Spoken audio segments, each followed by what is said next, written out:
Welcome to Car Shopping Questions and Answers. I'm your host, Brother Deshone, the auto advisor. And all I care about is making sure you pay less than everyone else for cars and never spend more than 30 minutes in a car dealership. That's been my mission. I spent 14 years in the car business. Now we do these live streams to make sure you have the strategies you need to save thousands of dollars, because there's only three prices you can pay with any car. Three prices: market value, above market value, or below market value. So all we talk about here is how to pay below market value, which leads to thousands and thousands of dollars in savings.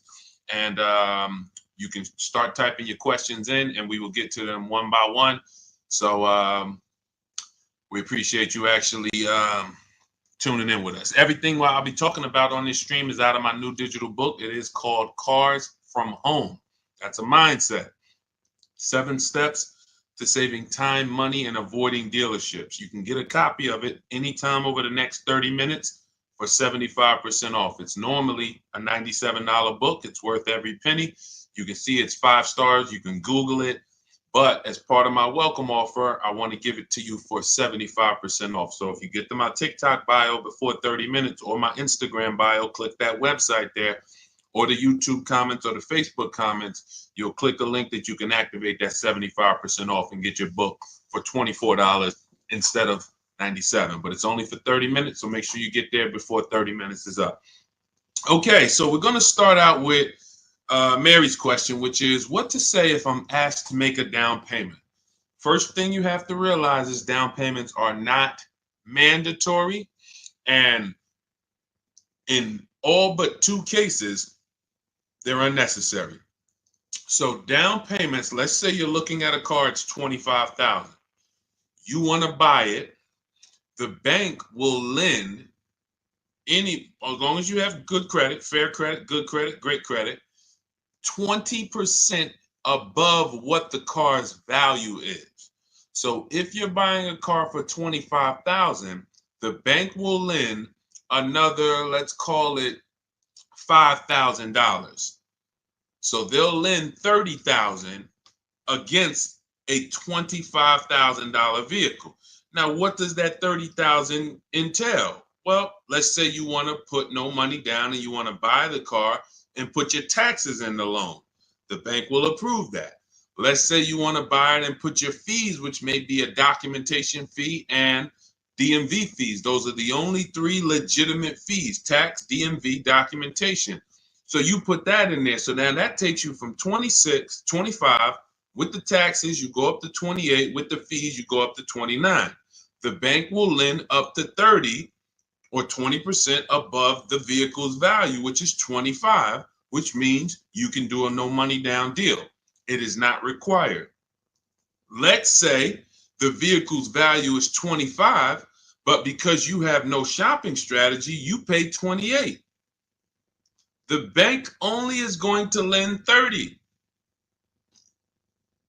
because the price you paid for the vehicle does not affect the value of the vehicle. If the value was 25 and you paid 28, the bank's lending 30. Now, the same is true if you get a big discount. Let's say the value of the vehicle is 25 and you get it for 20. The bank is still going to lend what? Up to what? Come on, type in the chat so I know who I'm talking to. I need to make sure I'm talking to the locked in people. 30, exactly. So the loan to value ratios don't change regardless of what you pay for the vehicle. Now, as long as you are trying to get a vehicle and be with everything you want to add to your loan is within the loan to value ratios, money down is not necessary, no matter what they tell you. But what you have to understand is if you come over and you have $5,000 of negative equity, now we have to take that into consideration. Can we do a no money down deal with $5,000 of negative equity? Possibly. It's going to go back to 20% above what the vehicle's value is. So you heard, oh, maybe I get a discount, get me a nice deal, below market deal, knock $3,000-4,000 off. and I can bring over more negative equity. But the only two people who cannot do these no money down deals, and more than the majority of it, is the negative equity people, because you just have too much baggage you're bringing over. And then if your credit is too bad, where you're trying to finance everything, but even with credit being bad, they're normally just charging you a higher interest rate. They're not usually, sometimes you'll see a lower loan to value ratio, but typically the 20% is going to be customary. So it's really the negative equity that stops people from doing no money down deals in most cases. When I was at Mercedes, some of you know I worked for Mercedes for 5 years. People with 800 scores would leave with no car, negative equity. So if you have a lot of negative equity, your goal is to find a car that you can get a huge discount off of, something like, $7,000-$10,000. Even if you look at somebody like Tiffany bought her Mazda using our strategies, using the strategies in my book. She got $6,530 off. Now that's a $44,000 vehicle. So if she had $6,000 of negative equity to bring over, she could do it, because she got a $6,500 discount off the car she was buying. So this is the basis for understanding no money down, Mary. And a key is for you to understand you need to be shopping for the price of your vehicle. The vehicle you're going to buy, you should be shopping for that with an out the door price, not with a loan. So let's say you are like, I want to buy a Hyundai Elantra. You should target whatever Hyundai Elantra you want, get the equipment, and then get a bunch of offers to see who's going to give you the biggest discount, because they're not all the same. They're very different. This isn't the Apple store.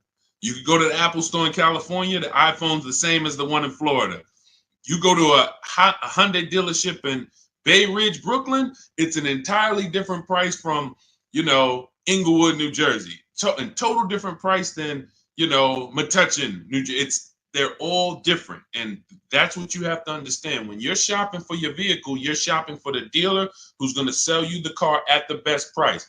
You will handle your financing, your down payment, your interest rates in a separate process. You don't want to mix those two. Okay? That's a good start for you understanding that you should not be in a position where they're telling you make a down payment, unless you put yourself in that position. You follow what I just talked about over the last three minutes, then you should not be in that position. You should understand when a down payment is not necessary. And almost anyone can do these deals with no down payment. Go ahead, Dolan. Let's shoot the next one up. Keep typing your questions. We'll keep getting to them. What's up, Josh? Thank you for liking the video. I see you. Thank you, Bianca. Welcome to the people who are shared. Malik, 621, thank you for sharing. Shout out to the sharers. I see you. It does not go unnoticed. I appreciate everybody who shares, hit that share button, and sends this broadcast to some other people. I appreciate you. All right, AG, car shopping for a used Tesla X, how to save or haggle. There's two types of used car dealerships. When I worked at Mercedes, the first Mercedes-Benz dealership I worked at, big markups, wants to negotiate. Big markups. $7,000, $10,000 markups, very exclusive cars in the particular case. But even if they didn't, they didn't have to have Mercedes. There's other dealerships that do this. They're going to leave themselves big markup, and then they're going to say, hey, let's negotiate. This is also for dealers who get a lot of traffic walk-ins. They're either on a highway. They know that we're going to get 50 people on a Saturday to walk in, so they can charge. They put these prices up. And they're not trying to really sell them online. They're trying to sell them to the unsuspecting locals. Now, different dealership says, I'm only going to mark my cars up $1,500 because I want to sell a lot of them. This is an entirely different model, different mindset, different process. Where you will get in trouble is when you're talking to a dealer, or you're about to buy, you're trying to buy from a dealer that has the $1,500 markup, has already priced their car better than anyone, and you're trying to get $2,000 off because you think you're talking to the markup dealers. That's when you end up losing. So how do we know the difference? We use a process. In my book, I have a process called the multiple marketplace strategy, where we have all the marketplaces open where used cars are. if a used car is not on a website, you should not be talking about. You shouldn't be talking to anyone about it. If you can't find a vehicle on a website, a public marketplace, where every dealer wants to sell their cars, do not negotiate on these cars because they can make up prices. Let's say if it was on a website, it'd be 26. You come in, you're like, hey, I like that blue car. Hey, how much y'all asking for it? What's to stop them from saying, hey, yeah, it's not on the website yet. We're going to be asking 29. And then you're like, oh, that sounds kind of high. Well, what did you think? I'm trying to get to like 24. Now, meanwhile, if you'd have sold for 26, you probably would have, asked for, but because you think he's asking 29, now he could talk you down to 26 and you think you got a good deal. Meanwhile, the price they should have listed it for was 26 to begin with. So that's why it's a dangerous, unwinnable game to ever negotiate with a used car that you can't find on a marketplace, public, because that's where their competition is. So we're going back to our system. We're opening up all the marketplaces, CarMax, Carvana, Driveway, eBay Motors, Cars.com, Auto Trader, Car Gurus, and Carfax. 8 marketplaces. Now, all of these marketplaces have different cars. And sometimes you will see a marketplace that has a car here for 34, but the same car is on another marketplace for 32 because they lowered the price. But because you only look at Car Gurus and you're not looking at Carfax, you didn't see that when they lowered the price, this website updates faster than this one. So that's why we're on 8 marketplaces. And then we're narrowing it down based on the first thing you need to do is look at assess the market, I call it. In my book, in my multiple marketplace strategy, this is called assessing the market. What's the low prices? What's the high prices? Where the low side at? Low side is around 22. Okay, I see that.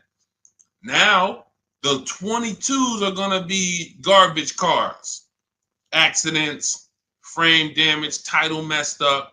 But every now and then you see one for 22.5, 23, and it has a good Carfax and it has good service record, but it may not be the color you want. So now that has already set the market for you. I want it black, but I see a white one here. It has everything I want, but it's not the color. That means the low side of the market for that car is that. That's assessing the market. So now we're trying to find a vehicle there because, again, there's 3 prices that you can pay for any car. Market value, that's what negotiators pay. Above market value, that's what people who don't negotiate, can't negotiate, don't like negotiating pay. And then you got below market value, which is what people who use competitive bidding and put dealers against each other pay. Now, when we look at these low market, now we're trying to see, do we wait for a vehicle to pop up and can we screen down a couple vehicles to get to a top 3 or top 5 best choices? Once we do that, those are the vehicles, AJ, that we're going to see if we can make a final deal on, because they're already at the low side of the market. So what's going to happen? Either they're at the low side of the market and you're dealing with a dealer like the first Mercedes dealer I worked up, meaning they're not going to sell the car for that price. They're going to try to mark up prep fees and marketing fees and all types of bogus fees, but they want you to come in first. They're not going to put that online. They want people to come in and say, hey, I saw this car. And then by the time, who's ever sat down, be honest, if you've ever sat down, you came to look at a car, they were asking like 22. But by the time everything got added up, they slapped like $7,000 more on it. Warranties, all types of stuff. And you're like, wait, who's had that happen? Type me if that's happened. And I need you to dialogue. Listen, I'm talking to the locked in people. Right, I see you, Josh, 100%. Okay, so this is a tactic. Look, absolutely. So this has happened to Judy, a lot of people. This is a strategy. It didn't happen by accident. They're purposely depending on people coming in, not calling in advance, and then they want to negotiate with them. Goes back to the first deal I said about the first deal I worked at. They want to negotiate. So the prices are so now that's what we verify. That's what we're only calling those top 3 to 5 dealers and saying, hey, besides besides the price here online, what fees do you charge? Once they say, oh no, tax, title, fee, doc, all right, now we know our last step is we need to get the original window sticker price so we can find out the true discount. Because we need to know, AJ, if we're dealing with a dealer who has the markup or not. And we never ask them for a discount over the phone. We go there because you got to understand these. I'm telling you how dealers operate because I've been inside. Every dealer who puts a used car on a website, we use a tool called V-Auto. It tells us where the vehicle we have priced at, where it ranks in the pricing. It'll tell us if we're in the top 3 best prices within 50 miles. It tells us that. So when you ask them for, hey, can you take off $2,000, $1,000 over the phone, especially if the car just got there, they're going to say, nah, listen, you can come in, we can see, but the car just got here. What we do is we drive there. We already know it's the best price on the market. So either way, we're coming home with a car. Unless it just doesn't drive well or something like that. Every now and then that happens. But usually when we leave and we know we've done our assessment from home, we're going to make that deal. That's how I did with my Infinity truck. I just had to test drive it, lock the deal up. When we do that, that's all we're doing when we get there. And we already know. Now, what we'll do, we'll ask them, hey, could you take off another $1,000? If they have it, they'll do it. If they don't, they might say, listen, we don't have it. The car just got here. I only got the car marked up. You see, we know they're telling the truth because we've done the research online. So now you know if you're programmed to only, hey, if I don't get 2,000 off, 3,000 off, then I can't buy it. And you're going to miss the dealers who want to, they literally put their cars online. They want them going in 24, 48 hours. They make sure they're the best price and they sell lots of used cars. You go in there trying to get 2,000, 3,000 off from them, you're missing opportunities. That's how it goes. Okay, this is all, that's all part of my multiple marketplace strategy. It's in my new digital book.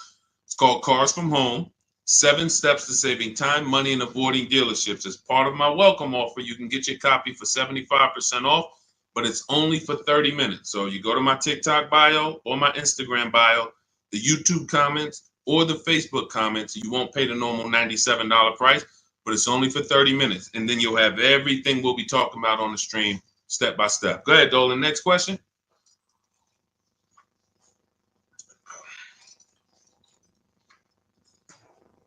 Okay, Mel, what's going on? A 5-year loan to buy a 2022 Jeep Compass. Is it good to trade in for a lease now? So this sounds like, Mel, you figured out you should be leasing, not buying. And now you're like, should I make that move now? In my book, step 1 is the leasing versus buying question, because this is the foundation of your car deal. You need to know how you're going to beat depreciation. So normally what happens is when people learn about the 8-year rule, which says if you're not buying a car to keep it for 8 years, then you should be shopping for a below market lease, not a purchase. So when people learn that, oftentimes they're like, okay, I know I'm not keeping this car. I'm in 8 years. Should I wait or should I transition to a lease now? There is no benefit to you waiting. As long as your equity situation isn't so bad where it's going to stop you from transitioning to a lease, the play is to move to a lease as soon as possible, because you're not going to get the money back you're putting into owning these cars.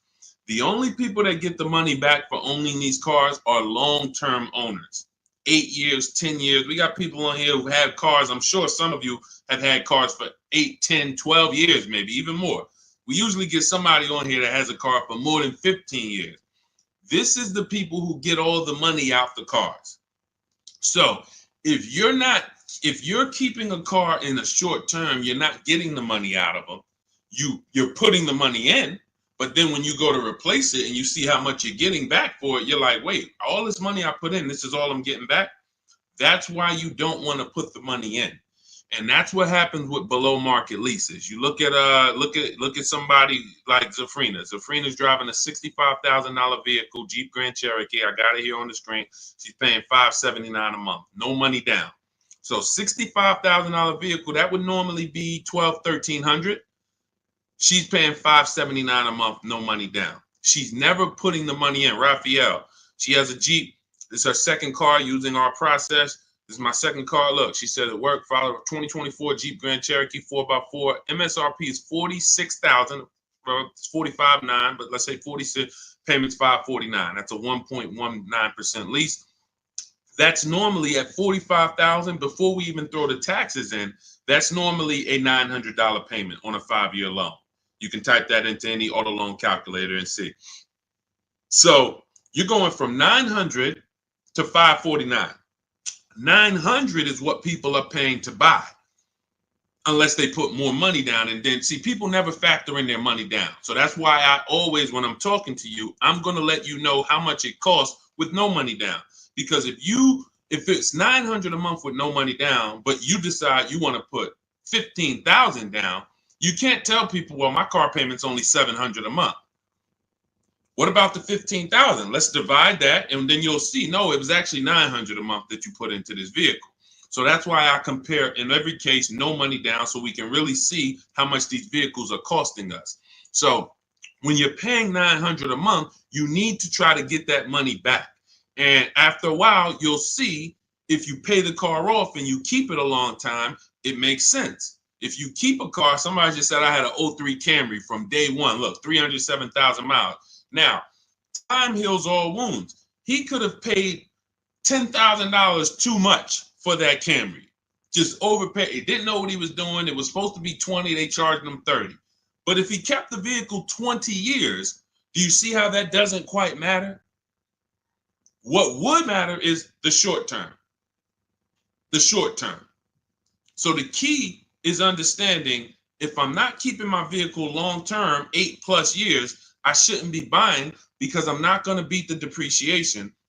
I should be shopping for deals like Raphael got, like Zafrina got, like Jen got, like Ansley got, where they're leasing these vehicles, driving brand new cars, not putting a lot of money into them. They're paying cents on the dollar. These are below market leases. These aren't regular leases. And then you're beating depreciation that way because you're not putting a bunch of money into these vehicles. So there's no benefit, Mel, in waiting. You should do your equity assessment. You've already done step one, deciding whether you're going to buy or lease. Now you move to step two in our process. That's the equity assessment, where you call your bank, get your payoff, then go to the 6 websites we teach that pay cash: CarMax, Carvana, Driveway, KBB Instant Cash Offer, Car Gurus, AutoNation. Once you do your equity assessment, it's going to tell you, do you have positive equity, negative equity? And then you will move to the third step, but you have to do that first. So, but there's no benefit in waiting. None. Not one benefit in waiting longer to stay in a bad financial structure when you can go into a lease. Great question. All of this is in my new digital book. For those of you, you're sitting there, you're like, Deshone, there's no way I'm going to remember all of this stuff. We haven't even started warming up yet. You can grab my digital book. It's called Cars from Home, 7 Steps to Saving Time, Money, and Avoiding Dealerships. It has everything in there step by step, leasing step by step, purchasing new cars step by step, purchasing used cars step by step, making banks bid for your loan step by step. And you can get it for 75% off as part of my welcome offer in my TikTok bio or my Instagram bio. Click the website there, and or YouTube comments or your Facebook comments, and you can get it for 75% off, which will be $24 instead of the $97. But it's only for 30 minutes. Once 30 minutes expires, the welcome offer does go away. And $97 is still a great price for what you're going to get, but 24 is better. Okay, go ahead, Dolan. Next question. Just got the book the other day. Awesome, Mel. And I see you already made the decision about the step one, which is great. Just move to the equity assessment and just keep checking off the steps. Just trust the process. You're going to be just fine. Thoughts on leasing versus financing? Well, T, this is exactly what we just spoke about. I have a very clear rule. It's called the 8-year rule. where it says if you're not buying your vehicle to keep 8 years, you should be leasing. And not just getting any lease, you need to get a below market lease, because some people will tell you leasing, this is when you know it's bad. When a dealer tells you leasing is the same price as buying, you're dealing with an 80% dealer, which means they are going to charge you a lot of money. And that lot of money is trying to discourage you from leasing, but that's not what a lease deal would be if you shopped around. So look at Ansley. Ansley has a 2024 Infiniti QX60. It's a $58,000 vehicle. He got it for $554 a month. Only first month's payment down. I want you to pay attention to these details. We're not putting money down to get to these payments. These are what is called 1% leases, or anything below 1.5 we consider a good deal. Anything below 1% we consider it a steal. So it's a steal, it's a deal. And over 1%, over 1.5%, I say in my book, it's time to chill. We don't lease those. We don't sign those leases. They're bad lease deals. But look at Jen. Jen pays $512 a month. Now, normally these vehicles that they're buying would be $300 to $400 more per month if they bought them. So when you take somebody like Danielle's Audi. It's a $45,000 Audi, 44 and change. If she bought that vehicle, she's looking at a $900 a month payment, no money down, 5 years. She's leasing it, no money down, $550. So she's paying, call it almost $400 less per month, because we didn't even put the taxes into the price of the vehicle. So if we put taxes into that MSRP, then it might be around $48. And her payment's probably going to be about $950 for 5 years. She's paying $550. Now, let's just to give you an example to understand it deeper, let's say she got a big discount off this Audi. Let's say they knock off even $10,000 for her, which would never happen. But let's just say she knocked off, I just want to prove a point here. Instead of 48 with the taxes, let's say she gets a big discount. She's at 38 now.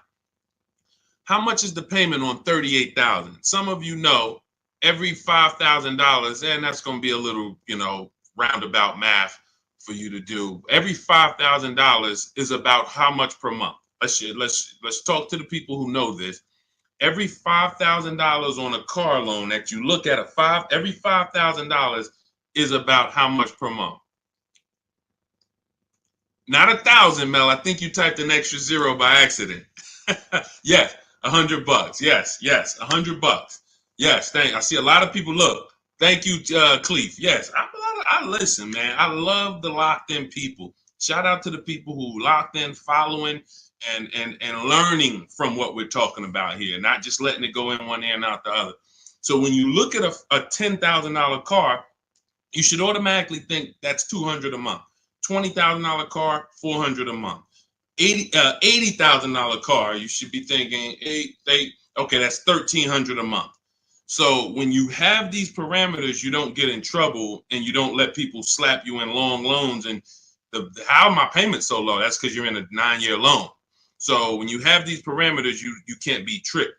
So let's go back to, if she got a big discount off that Audi, 38 instead of 48. She's still looking at a $750 payment, $775. She's paying $550. So that is an example of how it's nowhere close. Even with the biggest discount you would get off of a brand new car, a below market lease is still so much lower from an investment standpoint, from what's coming out of your household. And let's take one more scenario, and this is all tied into the 8-year rule. When I say you can make it easy on yourself and just say, if I'm not keeping the car 8 years, I'm going to shop for a below market lease. Now I'm explaining the math behind it so that there's math behind it. So all right, I didn't just pull the 8 years out of my hat and say, hey, there's math behind it. So let's look at one more scenario. Let's say Danielle, somebody says they want to get a used Audi, because there's some of you you're like, well, Deshone, what if I buy used? Does it still make sense? Does the 8-year rule still apply? Because I'm going to knock, 20, 30% off the price. If I get it used, now it makes sense to buy, right? No, it doesn't. Let's go deep on this. So let's say Danielle, instead of 44, where her Audi is, let's say she finds a nice one for 28. 3, 4 years old. I'm being generous. She finds a nice one for 28. With taxes, let's just round it out to 30. That's her all-in price. She finds her a nice 3 to 4-year-old Audi. 1 year left on the warranty, and then she's going to be on her own. $30,000. What's her payment? 5 years. What's her payment? Let's go. Type in. $30,000, $600 a month. Thank you. $600 a month. So we just took some very clear scenarios, and we took 35,000 would be 600 a month. Would be 700. Josh, 30,000 is going to be 600. Yep, you got it. I see you updated it. So now let's look at this. We have a scenario where Danielle's driving a brand new Audi for the next 3 years, $550 a month. Had she bought a brand new one with a dramatic discount, she's still be with a regular discount, she's going to be $900 a month. With a dramatic discount, she's still going to be it was close to it was 38. So 38, still close to almost $800 a month, $775. Then with her used version, if she bought a used version and got a great price on it, 28 plus tax, she's at $600. So every one of those scenarios is much more expensive than the purchase and then the lease, than the below market lease. And frankly, you can't really compare a 3-year-old, 4-year-old Audi to a brand new one. You just can't. Because you're only you're paying $600 a month, I'm paying $550, but the benefits even outweigh that. You're gonna have no warranty after a year. Anything goes wrong, you're on your own. You're going to, 3 years from now, your vehicle's going to be 7 years old. 3 years from now, I'm going into a brand new, another version, 2028 or whatever's going to be out then. So there's no comparison. When does the buyer win? The buyer wins in the long run. You can see the buyer's losing in the short term, right? In every one of those scenarios I just laid out, the buyer is clearly losing. Brand new car buyer paying $300, $400, $500 a month more than the below market lease, losing. The used person got a payment closer to the below market lease, but look what they're driving. 3, 4-year-old car. It's going to have no warranty soon. They're going to be on their own. And then the majority of that time they have it, they're going to have no warranty. That is the life of the buyer. But after 8 years, the money paid starts to stack for the lease person. Because if I'm paying $550 a month, all right, let's say Danielle gets 3, 4 Audis in a row. She just got 4 Audis, every single one of them, she gets below market deal $550. Below market deal $550. After she gets to year 8, she's paid more than these other people. Year 8, she's paid more. So at that particular point, financially, the buyers are ahead. But before that, the buyers have lost because Danielle's driving better vehicles for less. That's why it's the 8-year rule. This is the first decision you make, because if you make this wrong, you lost. If you go in to buy a car, if you go in and you buy a car, but you should have leased, you lost. I just showed you. Doesn't matter how good of a deal you got. Man, Deshone, they knocked 15% off for me. Does not matter. If you're going to replace that vehicle in 3, 4, 5 years, you would have been better off getting a below market lease and never tying up all of that money in the vehicle. That makes sense? Type $signs if you're clear on that. Type $sign, $sign if you're clear on that. All of this is in my new digital book. That's step 1. It's called Cars from Home. It's 5-star rated. Thank you to everyone who's reviewed the book and rated it. And it's called Cars from Home, 7 Steps to Saving Time, Money, and Avoiding Dealerships. That was step 1, which is our leasing versus buying question. That's how we put our deal on the right foundation. And that's the most important question. It's literally called that in the book, the most important question. How many years are you going to keep the next car? That's when we decide leasing versus buying. So as part of my welcome offer, you can get your copy of Cars from Home for 75% off in my TikTok bio or my Instagram bio. Go to click the picture of me, click the website. and then you can activate your 75% off for the book, but it's only for 30 minutes. Also in the YouTube comments or the Facebook comments. After that, price goes back up to $97. Welcome offer is gone, but go get your book and come on back to the show. And make sure when you get the book, you screenshot the thank you page, because on that thank you page is the link to open the book. I also email you a copy, but sometimes you type in your email wrong, you type in too fast, and that screenshot has my support team's email, where you can email my support team just in case you type your email wrong and your book's not in there. So go ahead, Dolan. Next question. Just keep them coming. Keep typing your questions, y'all. We will get to as many as we can while we're on. How do you calculate the negative equity? This is a great question. Negative equity, you want to calculate based on your highest possible offers.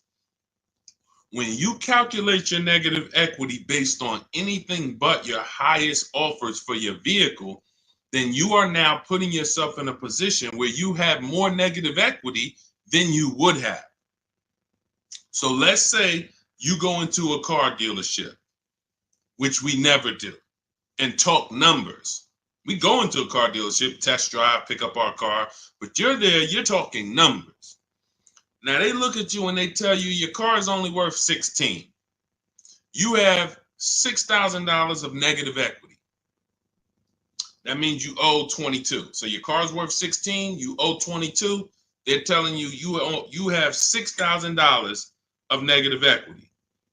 Now, the problem is, if you believe that without actually doing what we call the equity assessment, which is getting bids for your car from companies that pay cash. They buy cars same day, you come out, or sometimes they send an inspector. It's a very quick process. They cut you a check and they pick up your car, right? There's 6 companies we use right now to do that. Carvana, CarMax, Driveway, Kelly's Blue Book, Instant Cash Offer, AutoNation, and Car Gurus. Now, these 6 companies bid, we get their bids. Now, let's say CarMax decides they can pay you $19,000. You owe 22. How much negative equity do you have now? The dealer, your car was only worth 16 to them, but to CarMax, it's worth 19. So instead of 6,000 negative equity, you only got 3,000. But if you didn't get the highest offers for your vehicle, your negative equity is going to appear larger. It's going to be larger. And it's not because it should have been. It's because you didn't employ strategies to maximize your vehicle's value by putting it on the open market.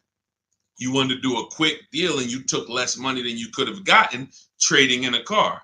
We don't do that. So, Mary, we do the equity assessment. That's going to tell us right then and there how much negative equity we have or how much positive equity we have. It takes 15, 20 minutes to do. Just go to those 6 sites. That's in my book, Step by Step. That's step 2, the equity assessment. Once we actually decide whether we're going to buy or lease, that's step 1. Now we move to step 2, which is the equity assessment. We don't move forward until we found out what our equity position is.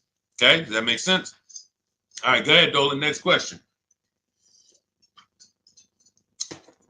And some of you are going to find out that you have more equity than you thought, and you don't have to wait to sell your car. So, I've had people who thought they had to wait until the car was paid off.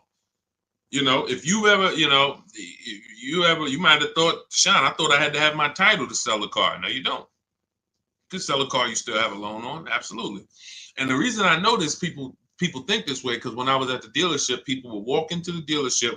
I get a guy who's like, hey, is that the new version there? That's the 2020 whatever. I'm like, yeah, that's the one just came out. He's like, all right, I got 3 more payments left, and then I'm gonna come see you for that. I'm like, what? Hold on, let me talk to you. Because someone told him, and it could have been based on 30 years ago. Maybe there was a time when you couldn't sell a vehicle without paying it off and having the title. I don't know. But in this particular case, it makes no sense to run a race, pay off a car, and then turn around and go get another car. You should be leasing. Because that's one of the downfalls of leasing is you always have a payment. Now, there's benefits there, but if you are buying and you always have a payment, because literally as soon as you pay off your car, you go get another car, and then you go get another car, and you always have a payment, you've never reached the reward stage of buying. So, IG, how would you know a car is below market value? Who to believe? CarMax? No, this is not. We don't believe companies. You know a car is below market value by looking at the market and getting multiple offers. There is no quick, oh, let me plug this in and this tells me this. We don't trust anyone. There's no trusting or believing anyone. You want to assess the market. If I'm looking at a bunch of used cars and I'm looking at, okay, 2020 to 2022 Honda Civics, I can see what the low side of the market is. They're at 19. I can see the middle of the market is about 23. Then I can see these all of my other ones, they high. I need to know where the low side of the market is. If I'm leasing, everything we do with buying, if we're buying a new car or we're leasing, we use a strategy in my book called the 25 to 5. We connect with 25 dealers online. We're going to get 5 offers. This is for new cars and leases. Assessing the market for these cars comes through multiple offers. So when I look at, let me give you an example. I use an example like Teddy. So Teddy gets multiple offers. How does he know that his BMW deal is a below market deal? Says here, look, the post is a bit wordy, but I'm too pumped. I will never lease another vehicle any other way. From start to finish, this deal took 6 days. Connected with 25 dealers online. We do this in 20 minutes. I show you in my book how to do this in 20 minutes. 4 nearby states. He's on the Indiana border. I received 10 offers. I only use the scripts provided. So I provide you with email scripts, copy and paste, because I know everything these dealers are going to say. Obviously, I was a car dealer for a long time, so I know the canned responses. So I wrote the email templates to respond to them. Now, he ends up, this is a $73,000 vehicle. He closed his deal at $856 a month, no money down. Now, how does he know $856 was the below market deal for his BMW? Because his highest offer came in at $1123. So you can see my highest offer during this process from a different dealer was $1123. Look, the dealer closest to me, the local dealer, came in at $986. So his closest dealer is $986. His highest offer is $1123. He closes his deal at $856. It's clearly below market value because he sees the market. The only way to get below market deals is to look at the market. That's why we have the best system for getting multiple offers on new cars and leases. Or if we're shopping for a used car, we're looking at multiple options.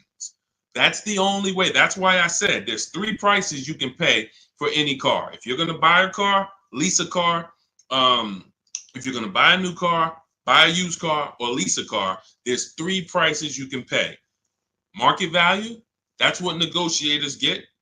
They don't know if they're actually getting a below market deal. They're just negotiating to try to get to the bottom. But they don't know they're at the bottom because they don't even know if they're at the dealership. Let's just say, let me go back to Teddy's deal. Let me show you an example of why you can't get a below market deal from the wrong dealer. This Teddy's local dealer comes in at $986 a month. Now, we have counter offer calculators in my book. His $986 from his local dealer is not the first offer. That's the last offer. That's, hey, we're not doing anything lower than that. The highest offer, $1123. We're not doing anything lower than that. So if somebody's in there and they're negotiating with one of those dealers, they're not going to get to $856. They're at the wrong dealer. They're at an 80% dealer, and 80% dealers want to make a certain amount of money or they're not going to sell the car.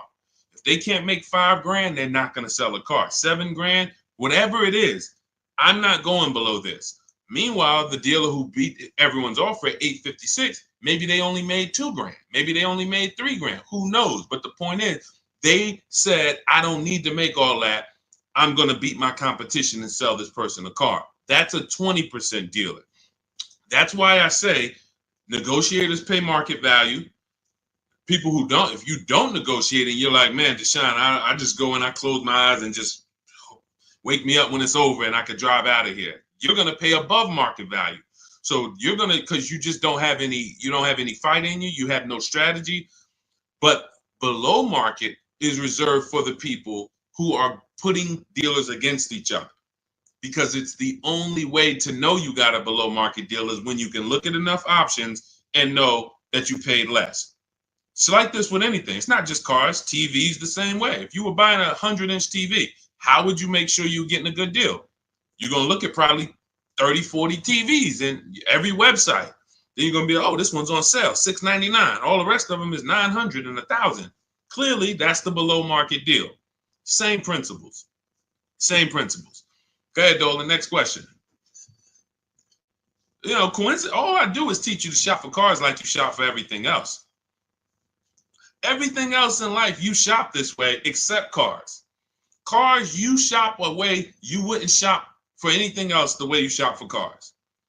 Think about that. Am I right or am I right? Type right if you know I'm right. The way you shop for cars and buy cars, you won't buy anything else like that.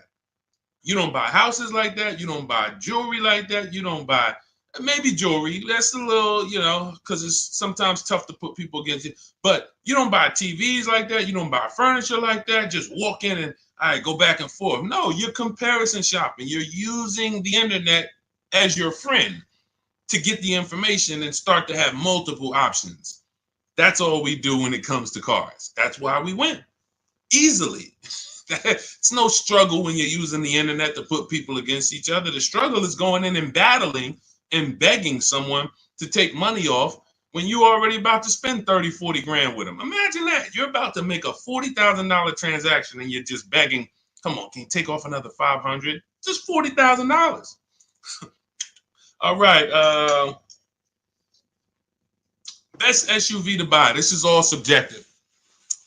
If you want to look at ratings, feel free to do that. I don't recommend cars because it's just too subjective. There's over 40 car companies. All of them have vehicles in every size category: compact, midsize, large, 3 rows. So there's so many categories. The key is this: find one you like based on looks. I like the look of that. And then you can come home and do what we call a quality check. This is in my book. This is in step 4. This is when we make sure the car we're shopping for is a good car. Some vehicles have a bad DNA. I want you to remember this. DNA you can't get around. You cannot repair DNA. So if a Nissan has a particular transmission that goes out between 80 and 90,000 miles, I never get it, because I would never buy that car, because there's nothing I can do to escape what might happen. It's just literally the luck of the draw. Maybe mine doesn't go out at 80, 90,000, but these vehicles are known for the transmissions going out from 80 to 100,000 miles. That's why you'll notice a lot of Nissans for sale. They got like 80,000 miles on them, 90, because people get rid of them right when the transmission starts slipping or right before it goes out. That's what happens. So you can, and this is not all Nissan. So you need to, we always type in the actual car to Google, and we type in 2000, we put the year, the make, the model, 2000 Honda Accord reliability, 2018 Nissan Altima longevity. There's three words that we use that you need to get familiar with: initial quality, reliability, longevity. This takes 5 minutes to do. Initial quality tells you, what does the data say? What are people saying about the vehicle the first 90 days? So if you're leasing a car, you're going to buy a car new or you're going to lease it, you need to know what the initial quality reports are. What are the owners saying the first 90 days of the vehicle? Is it in the shop? Is it electric problems, little malfunctions, blind spot, whatever? That's initial quality, first 90 days. Reliability is your first 3 years. So you need to know, what are people saying about this car, not my neighbor. Not my neighbor. My neighbor owns one of them. There's 10,000 out here. What are they saying? Maybe my neighbor got a good one. You know what I'm saying? Your neighbor might have just got a good one. But I need to know, what are people saying about this vehicle the first 3 years? That's reliability. And then longevity is the long run. 7, 8 years, the engine. People, you're going to see people like Motor Trend and Vehicle Engines, all these websites that all they do is study engines and longevity. What are they saying about this vehicle? Are they saying that the transmission's known to go out? Sometimes you'll type in 2018 Kia Sorento longevity and you'll see right at the top, with proper maintenance, these vehicles are known to last 200,000 miles. That's a good sign. Now all we need to do is make sure we're getting a good one that has been properly maintained. But that's the DNA. So when you ask the best SUV to buy, my goal for you is to avoid the vehicles that have bad DNA. They have bad data. Could be a year. Could be the 2018 was trash, but then they saw that the 2018 was trash and they changed it, and then they made a better 2019. So it's all up to the year. I appreciate it, Rob. Thank you so much. Go ahead, Dolan. Next question. That's in step 4. See, that's shopping, not buying. We have 7 steps in our process. Most important question, step 1, equity assessment, step 2, deal focused budgeting, step 3, shopping, not buying, step 4, multiple offers, multiple options, step 5, paperwork and protection, step 6, and delivery is step 7, pickup or delivery. That's it. So everything I'm teaching on the stream is always going to be out of one of those steps. And for those of you who have the book, here's what you should always be asking yourself. Where am I at in the process? What step am I at in the process? Because you've come from not having a process. So you don't know what to do first. Should I be thinking about my trade-in? Or, oh, matter of fact, wait, he said don't trade. And then, all right, when do I get my loan? Do I get a pre-approval? You don't know where these things go, what order they go in. But I do. That's why we created a 7-step process that accounts for everything. So you always want to be asking yourself, where am I at? What step am I on to make sure, all right, listen, why am I focused on budgeting right now? And I haven't even decided how many years I'm keeping the car. That's my first step. That's what it's about. Okay, Judy, my Jeep lease is up in 2 months. Strange lease of 5 years. Would you finance the car at the end? You've had the car long enough and you're not owning it. So whatever type of financial deal that you went in on this, it was not a good deal because you're paying way too long on a car that you're not going to own. That's the reason we don't buy our leases. We don't do 4-year leases. Paying too much, unless you're paying like $200 a month or something ridiculously low, where you add up all the payments, add them all up. Look at it. All right, I gave them $2,000 up front, and then I paid $400 a month, and I've been paying $400 a month for 5 years. That's 60 months. All right, wow. All right, I paid them a lot of money. Add that up, and you'll see, compared to the MSRP, I paid way too much for this car that I'm giving back. So that's why I wouldn't suggest you buy it, because if you're not going to keep it long term, normally with a lease, it's broken into 2 sides. It's a part you're going to use, and then it's a part you're giving back to them. You're not paying towards that part. Let's say it's 50-50. You could stretch your side out. You got to pay half this car. You could stretch that out for 4 years or 5 years. But it has nothing to do with that back end. You're still going to owe. If you want to buy this thing, you still got that other half. So I don't know what your lease deal is, but if it's structured like a normal lease, you've just broken down your side. You're not paying it. Now, if you've paid into the car, 60, 70% of the car, but I don't think you have, because that wouldn't be a lease. That would be a loan. That would be like, hey, I'm paying the car off. I paid it off for 5 years. I only got 2 years of payments left. I should only owe a small amount. If that was the case, then that's different. But on a lease, if you just took a 5-year lease, then you're paying your half. You're not paying towards the back. So you might have a very, very low payment, but you're not actually building, you're not paying towards the car. You're only paying towards the half you're going to use. So in that particular case, I would give the car back. Now, again, I don't know the exact details, but that just doesn't, but here's the benefit of leasing is cents on the dollar. Look at somebody who has a Jeep. You can see here, Raphael got her Jeep. It's a $46,000 Jeep. She's paying $549 a month, no money down. So she's putting into this car $549. Let me do some math.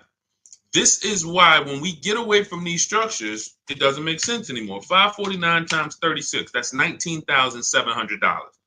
Now, going back to her deal, the vehicle itself is $45,900 plus tax and fees. She's going to pay $19,000 over 3 years. That's less than what the vehicle would normally depreciate. So her vehicle that's 46 minus 19,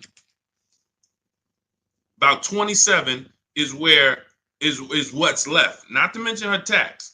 This is why you have to be judging the lease deal. Leasing is all about, I need a low payment and I need to pay less than I would have tying up all of this money.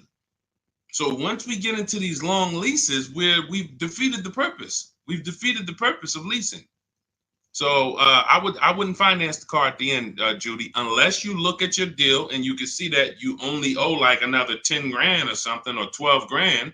Then okay, maybe you do pick it up on the back end, but then you should have equity, because if it's going like a normal loan and you've been paying for 5 years, you should do your equity assessment. You have equity, but if you're in a 5-year lease, you won't have equity. All right, that's a strange structure for sure, like you said, and never do it again. Unless I'm wrong about it, that's just not something that you want to do again. And hopefully you had a super low payment and you just kept the payment low for 5 years. But again, you're in the same car. There's no warranty. It's just, let's do something different. There's much better ways to benefit financially and drive, nice vehicles. Yep, you got it, Elaine. Thank you. Thanks for always tapping in. I always see your comments on my videos. I appreciate it. Go ahead, Dolan. Next question. Okay. Rita, what have you heard about the 2024-2025 Nissan Kicks? I would look at what we said over the last 7-8 minutes when we're checking the DNA of a vehicle. I ran down how we check reliability, initial quality, and longevity, and I would let it go from there. I don't give my opinions on cars. Now, what I do is I'm preparing these top 5 reports. So that's something we want to launch big in the next 2-3 weeks. We want to start giving you, based on the data, what are the top 5 worst SUVs, compact SUVs? What are the top 5 worst luxury cars? What are the top 5 best compact luxury cars? So we want to give you those things based on data, but that's not my opinion. You don't want to take someone's opinion on a car. You want to go where the data goes, because the data polls tens of thousands of people who have the car, and they report, this is what people are saying. This is what most people are saying. And that's all we want to focus on. But what I do, Rita, is go back into the YouTube video, rewind about 7-8 minutes. You'll hear my whole layout of how we check reliability, dependability, initial quality, longevity, how we check the DNA. That's checking the DNA of the car. And that's what's super important. You don't want to end up with a car that's in the shop every 3 months. I could teach you to get paid less than everyone. Yeah, all right, you use the strategies, you paid less than everyone. But what does it matter if you have a car that's now, every time you go out, check engine lights on, every 3 months, check engine light. What is this? So make sure you do that. Okay, and this is all in my new digital book, Cars from Home, 7 Steps to Saving Time, Money, and Avoiding Dealerships. We're talking about a piece of step 4, which is shopping not buying. The reason it's called shopping, not buying, is because shopping is deciding what you want. Now, you're not taking enough time to do that. You are letting people rush you in a lot of cases. And now, once we decide what we want, it only takes us 90 minutes to get it. You saw what Ansley said. He got his deal, Teddy, 6 days. I got my below market deal. Ansley, he got his Infinity truck. Look, he said, I started the process Saturday. I accepted a deal Monday. It's quick. By the time we hit the market, we are seeing below market deals like that. So it's not even a matter of needing a month or 2 or 3 to be able to do this. Now, if you have time, you can watch the market, because deals change every month. So you can watch the market and see, okay, let's see the lease deals next month. Let's see where the used car price is going next month. Are they going down, up? So if you have time, that's a benefit. But even if you have a week, you can still get a below market deal. So that's step 4, shopping, not buying, deciding what you want. And when you do this the way I'm teaching you, you'll never worry about getting a car and then 3 months later you're like, man, I don't like this car. I need to replace it, which is a loss because you're going to lose money because you already depreciated the car. Now you're trying to replace it. So you're going to lose probably 15% of the value, whatever you paid for it. So we don't want to do that. You want to take the time to shop. You want to choose your vehicles wisely, test drive them, and you want to enjoy the process. And you will enjoy the process when you stop mixing buying with shopping. Let me say that again for those in the back. You will enjoy the shopping process, which is deciding what you want, when you stop mixing that with buying. Hey, Charlie, we're going out this weekend. You and your mother, we're going to go test drive some cars. We're going to go see the Nissan. Then we're going to go to the Chevy dealership. And I want you to sit in the back, and I want you to make sure that you can get all your football equipment back there. We're going to look at like 3 different vehicles. Oh, that sounds good. That sounds good. Now you're at the first dealership. You see it. Okay. All right. What do you think, Charlie? This is nice. But yeah, this is nice, Dad. I like it. Let's go see some other ones. Next thing you know, the salesman says, hey, well, we got a sale today. So 1-day sale. Oh, now you're sitting down. Now you're sitting down. What are you talking? Well, Dad, what's going on? I thought we were going to the other dealerships. Yeah, son, hold on. Me and Daddy and Mom, we're working a deal here. Next thing you know, you're buying, not shopping anymore. And this is how you leave money on the table. Don't shop competitors. This is a tactic. Call them the showroom shackles. They want you to sit down, just picture, remember this. Every time you sit down at a dealership, just picture shackles coming out of the armrest of the chair, and because isn't it like that when you try to get up? Doesn't it feel like you're shackled? When you try to get up, hey, some of you can't even get your keys back. Hey, where my keys? Hey, you got my license? Hey, who has my driver's license? Hey, did you give me back my license? So this is a tactic. So once you understand, we avoid all of this. We never talk numbers in the dealership.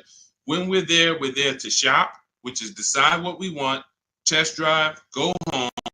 If that's the vehicle we want, we will be reaching out to buy it from home, online, by email. And if you're going to do it your way, you can call around, you can call them, but do not discuss numbers at the dealership. It's a losing battle. You have no leverage there. Go ahead, Dolan. Next question.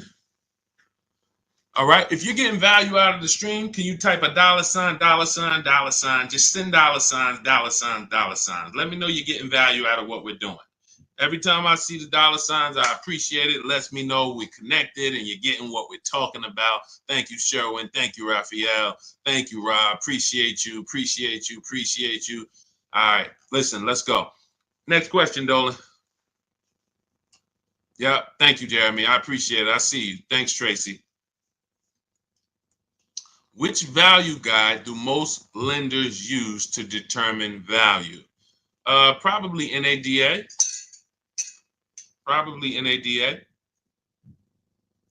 But you should be shopping for below market deals.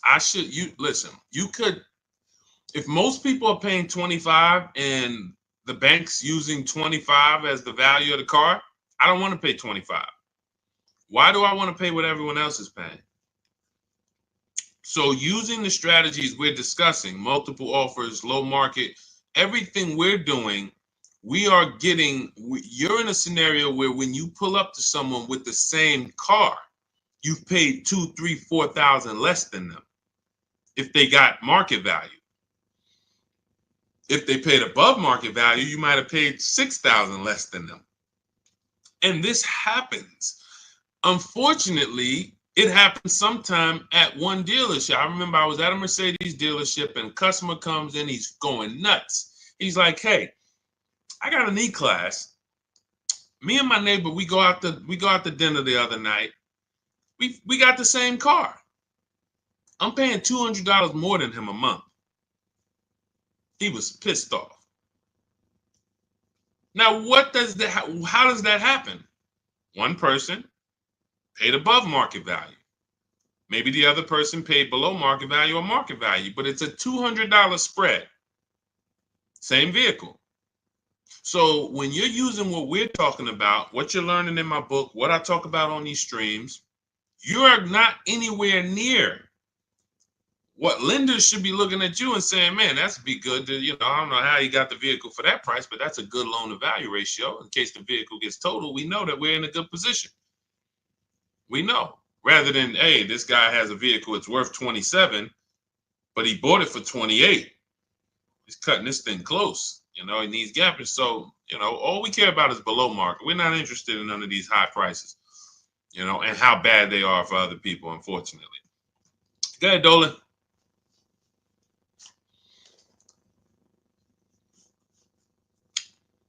For Countess, does it matter what type of vehicle you lease? Well, every vehicle has a different lease program attached to it.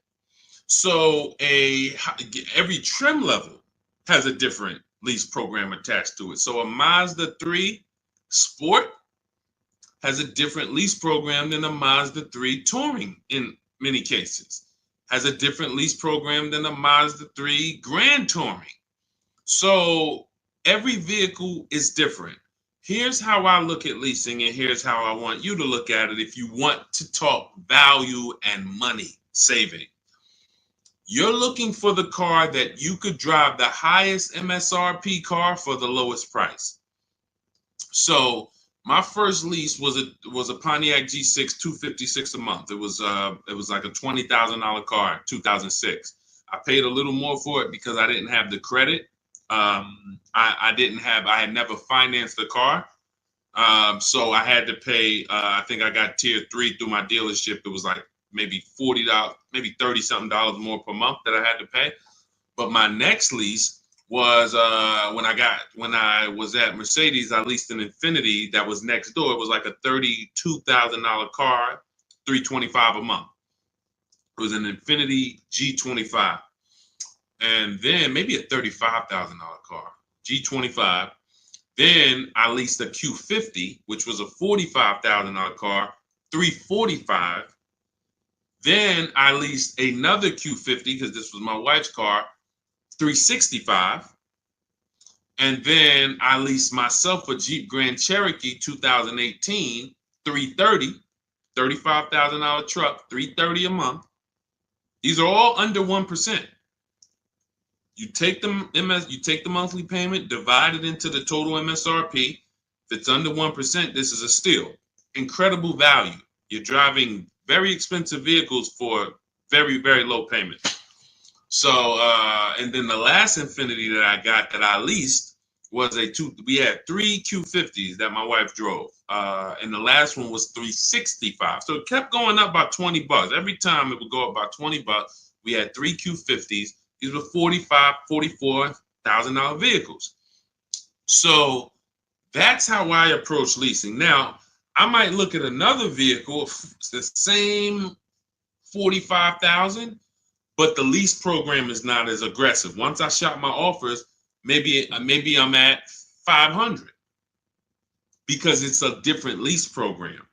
The lease program, in order to be at a 1% lease or close to it, you need a lot of support from the manufacturer. You need rebate, you need incentive, and then you need to get bids. So you can have a great lease program, but if you're at an 80% dealer, you're not going to see these deals that I've been showing this whole stream. You're not going to see any of these deals. You need a great lease program, and that combines with the bids that you're getting. And then once you get that, you can see, am I at 1%? Am I at 1.2%? Am I under 1%? Zafrina got a 0.88% lease on that Jeep Grand Cherokee, the electric version. She got a 0.88% lease. Ridiculous. $65,000 vehicle right here. She's paying $579 a month. No money down. $65,950, $579. That's a 0.88% lease. Ridiculous value. Ridiculous value. So the lower value, the lower percentage, the better. I max it out in my book. I teach you the 1.5% rule. 1.5%, we don't lease above that. We don't lease cars where the lease deal is above 1.5%, because when you add up all the payments, you're paying too much for a car you're giving back above 1.5%. It doesn't make any financial sense to lease the vehicle at that point. We just go to another vehicle. I've had people that said, Deshone, I wanted to lease the Range Rover. I got all my offers back. It was 1.6, 1.7, 1.9, 2. What do you think? I said, pick another vehicle. Go back to the Range Rover in 3 years. Maybe it'll have a better lease program then. There was a time, I remember Range Rover Sports had a great lease program. There was a time where the Velar had a great lease program. It goes away. And then they're like, hey, you know what? We need to sell some of these. It comes back. So, but it's so many vehicles out here. It doesn't make sense to lease something where you can't get it for below 1.5 or even lower, because there's just so many vehicles. You can find one with a great lease program using what I teach. Every vehicle you shop, it's only going to take you 90 minutes to see the market. Once you get to step 5 in my process and you're actually shopping the market for lease deals, it only takes 90 minutes to go to the websites, copy my scripts, and then get the offers back. So you can do this for 3-4 vehicles over a weekend if you want. But that's what you need to do. And then you determine what's the best value for me. Simple. I'm only leasing vehicles that I know I can drive them for cents on the dollar, and they're expensive vehicles. I don't even do 1.5. Sometimes you'll see somebody, they really like a vehicle. I always say, if you really like a vehicle, you shouldn't be leasing. If you're leasing, you don't love a vehicle. So let's put that out there. If you're switching vehicles every 3, 4, 5, 6 years, you don't love the vehicle. People who buy their vehicles to keep 8, 9, 10 years, then we can talk about love. But leases, they so fast. You lease a vehicle in 2.5 years, you got to start thinking about what I want next. 2.5 years, what I want next. So there's no love here. You just find something you really like that has a great lease program where you could pay these low prices, and then you move on and you do it again in 3 years. Don't fall in, that's what leasing is about. All right. So, and look, I saw somebody say that Audi, there's no rhyme or reason. All you can do is pick a vehicle, shop the market. There's no Audis have the best lease deals, Jeep Grand Cherokee, because look at how many vehicles are within Audi. You have the Audi A4, and then I told you have different trim levels. You have the Premium Plus package. You have Audi A6. You have the Honda EX, EXL, Touring. These are all different lease programs. So there's no way for you to say, oh, well, I know Jeep Grand Cherokee Limited, they have a good lease program. No, you pick a vehicle, shop the market. None of these people who got these lease deals thought that, or none of the, even the people who purchased, no one, Sean saves 20 grand off his F-150 Lightning. He didn't know he was going to save that much money. Kimberly, Maserati, she gets $21,000 almost off the vehicle. She didn't know that. She didn't pick the Maserati because she knew she was going to save $20,000. She said, hey, Maserati's my first choice. Let me go shop for it. Oh, below market deal on this is $20,000 off. That's the way it works. Look, at the time last year, Eddie bought this 2023 Toyota Camry hybrid. They were extra hot at the time. He shops his best offer at that time is $2,086 off of MSRP. They had no rebates. He got multiple offers, and he said there were several dealers still charging MSRP over MSRP. Now, the market's changed on these in a year, but at the time, that was the below market deal. So no one goes in knowing how much a below market deal is going to be. You pick your vehicle, use my strategies, you get your offers, 24 hours, 48 hours, you have all the offers, you can see, how does it look? You got 5 offers, 7 offers, how does these look? Oh, wow, I'm saving $6,000. That's the best offer. All the other ones are saving me less than that. Oh, here, I'm saving 10 grand. Then you make your decision. Simple. And once you know how quick it is to actually do this, it's going to blow your mind, because you're going to say, any vehicle I'm considering, I can shop the market on it in 90 minutes and know what the below market deals are. Very empowering. So everything you're learning is out of my new digital book. It's called Cars from Home: 7 Steps to Saving Time, Money, and Avoiding Dealerships. This is a 7-step process for below market leases, below market new cars, below market used cars, step by step, A to Z. There's nothing left to chance. You can get your copy of it for it's normally $97, but 75% off, as long as you get to my TikTok bio before the 30 minutes is up, or my Instagram bio, or the YouTube comments, or the Facebook comments. That's my welcome offer. It's a digital book, so it will be in your inbox immediately. As soon as you get your book, make sure you screenshot the thank you page, because that does have my support team's email, just in case you type your email wrong. We can't email a book to a wrong email, so you could always reach out to my support team. And also on that page is the link to open the book. So as soon as you get it, you might want to open it, save it to your computer, but save the master link, because anytime I update the book, you actually get the updates. A couple months ago, Vroom went out of business. Vroom used to be in our equity assessment, used to be on our used car marketplace reports. They go out of business. We got to delete them. I went into the file, removed Vroom. Everyone who opened the book after that never saw Vroom again. So you keep the master link. That way, when I update the book, you get it. I don't charge for updates.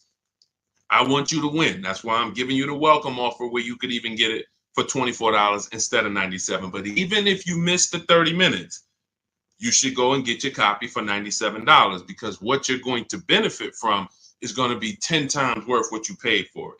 But if you get there before 30 minutes, you can actually get it for $24 instead. So go get your book. I appreciate you tuning in. I want to see you win. Make sure you email me your car deals when you make them. Send them to me by email. I love to see your deals, so I can bring them into the show and keep, talk about you the same way I'm talking about everyone else. And we'll make this happen. Keep unlearning. Leave everything you learned at the door. When you get my book, don't bring any of your old ideas to me. Trust our process. Leave all of that old way at the door, and your success is guaranteed. So I'll see y'all on the next stream. God bless you.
Poland's in the back.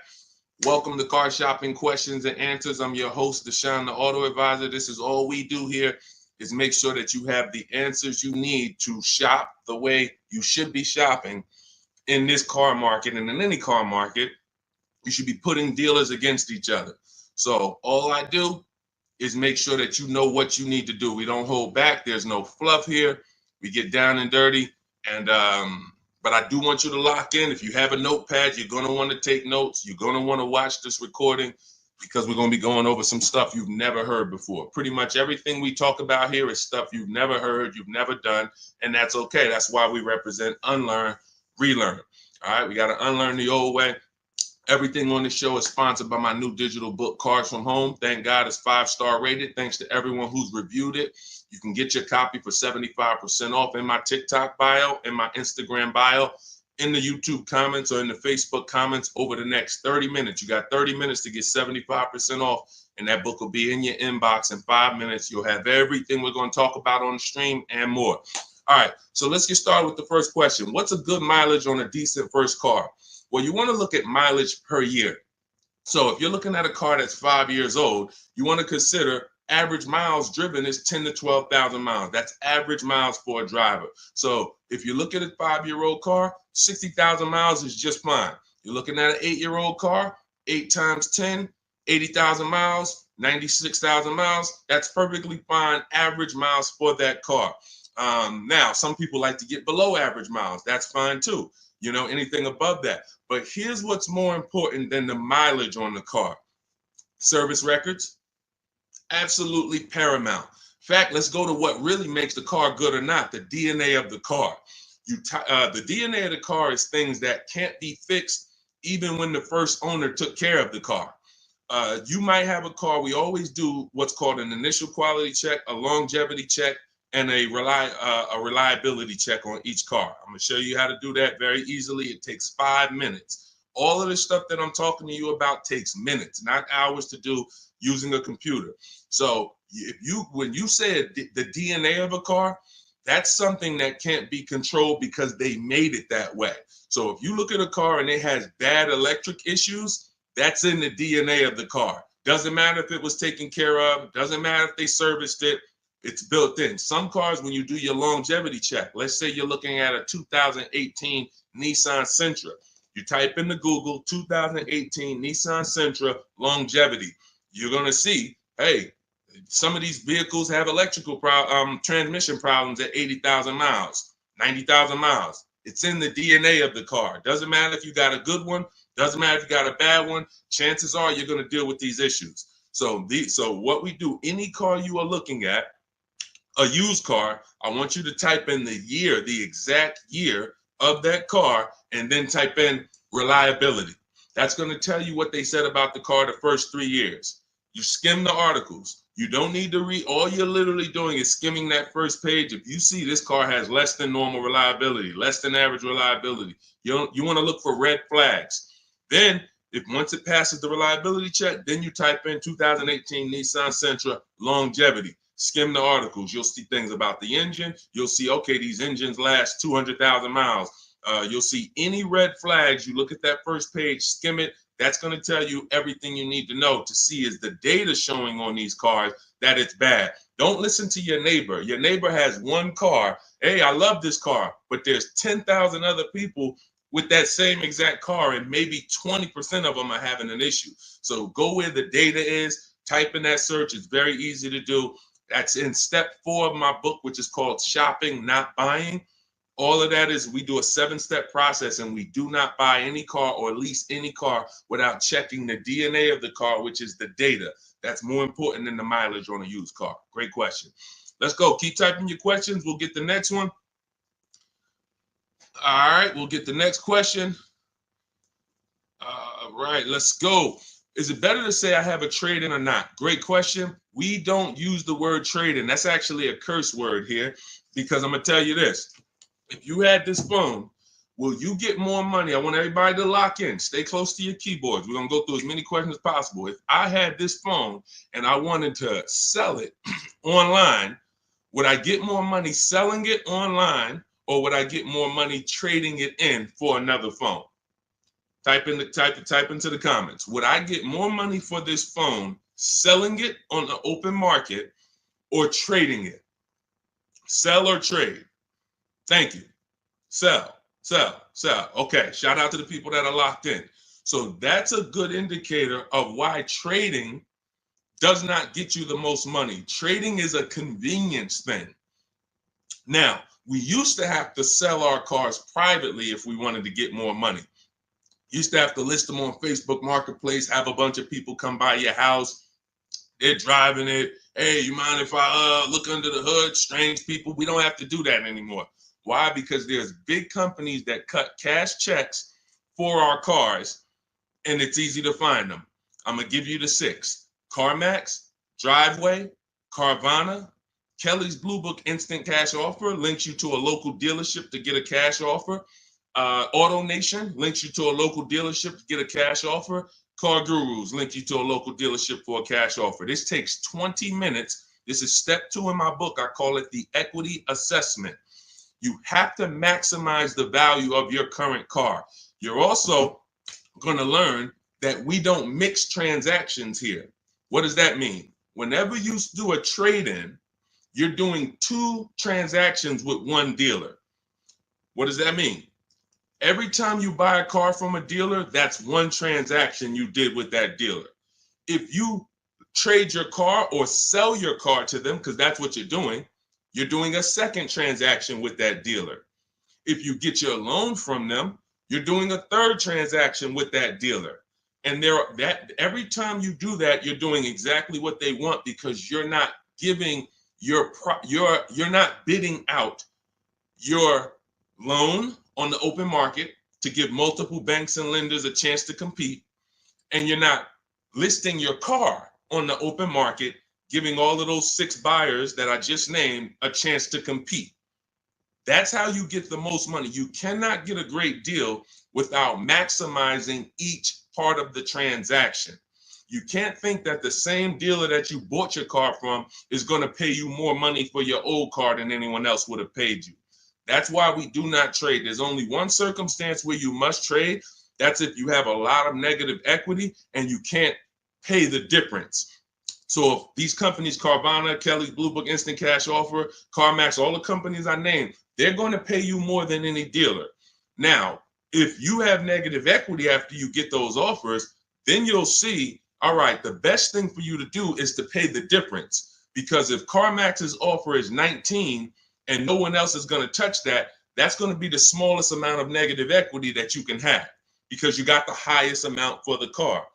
If you go and trade that in, that dealership might only give you 17, which means whatever negative equity you had over here selling the CarMax, 2,000, 3,000, 5,000, it's going to be more because you're getting less for the car. So but if you can't pay the difference, cover the difference of the negative equity, then do a clean transaction. That's what I recommend. But some people don't have the cash to do that. Then you must trade, which means you go and whatever dealership wins your business, they're going to have to be the ones to trade, because you need them to bring that negative equity over to the new deal. That's why you must stay out of negative equity. You must learn the reasons for negative equity. You must understand what causes negative equity, and then you must stop it. Because some of you, every single transaction you do, you have negative equity. There's a reason for that. You don't understand leasing. That is your problem. That's another question we'll go into, but that is the problem. I've been doing this 14 years, working in car dealerships. I've been educating people like you online since 2021. We got thousands of students, 10,000 books. So we do this. Negative equity is caused by either a short-term emergency where you switch your cars. Hey, I needed a bigger car. I thought I was going to keep this car forever, 8, 9, 10 years. But, my wife just had triplets. We needed a bigger car. We got to switch it. That's fine if you're going to pay off the car and keep it long-term.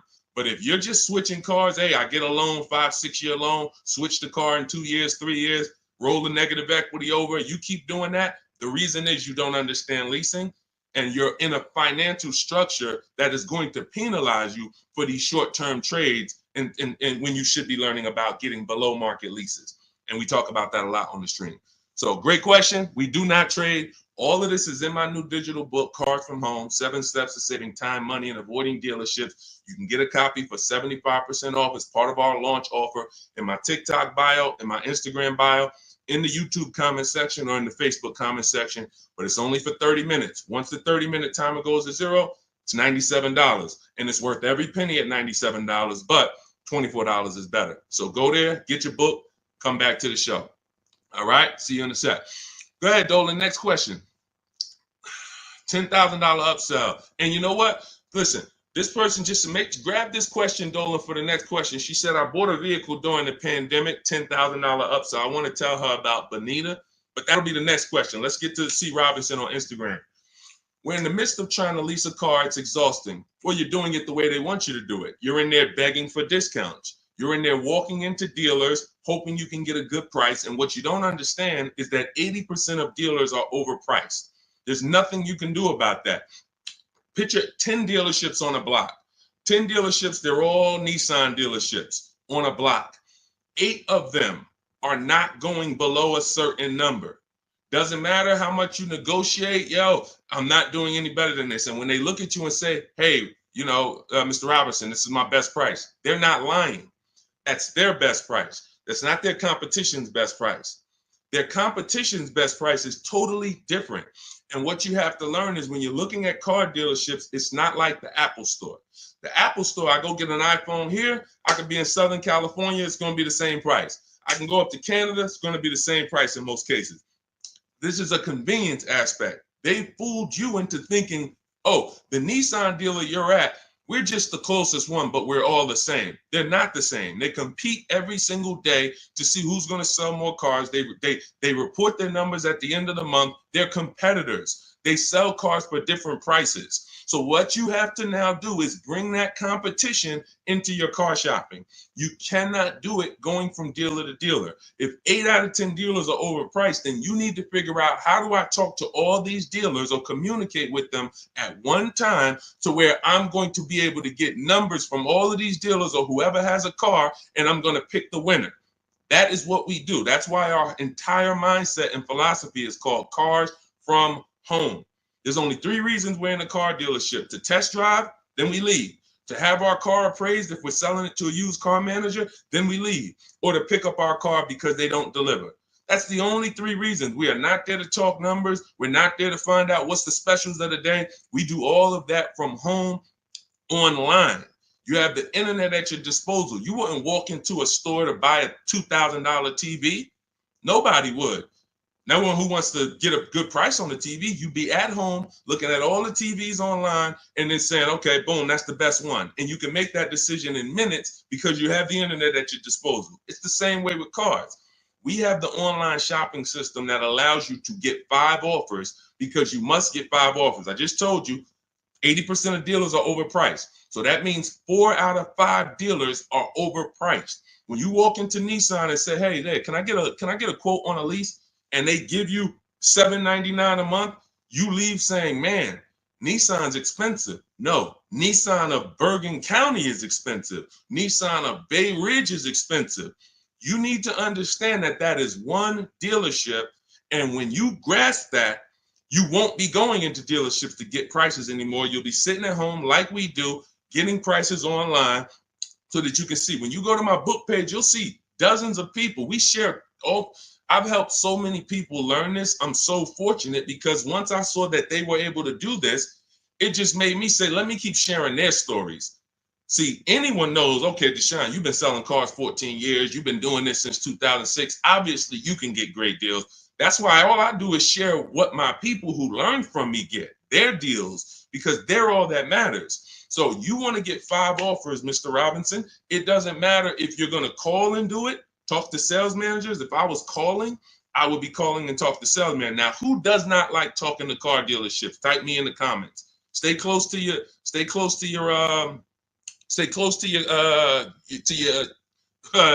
keyboard because I need to interact with you guys.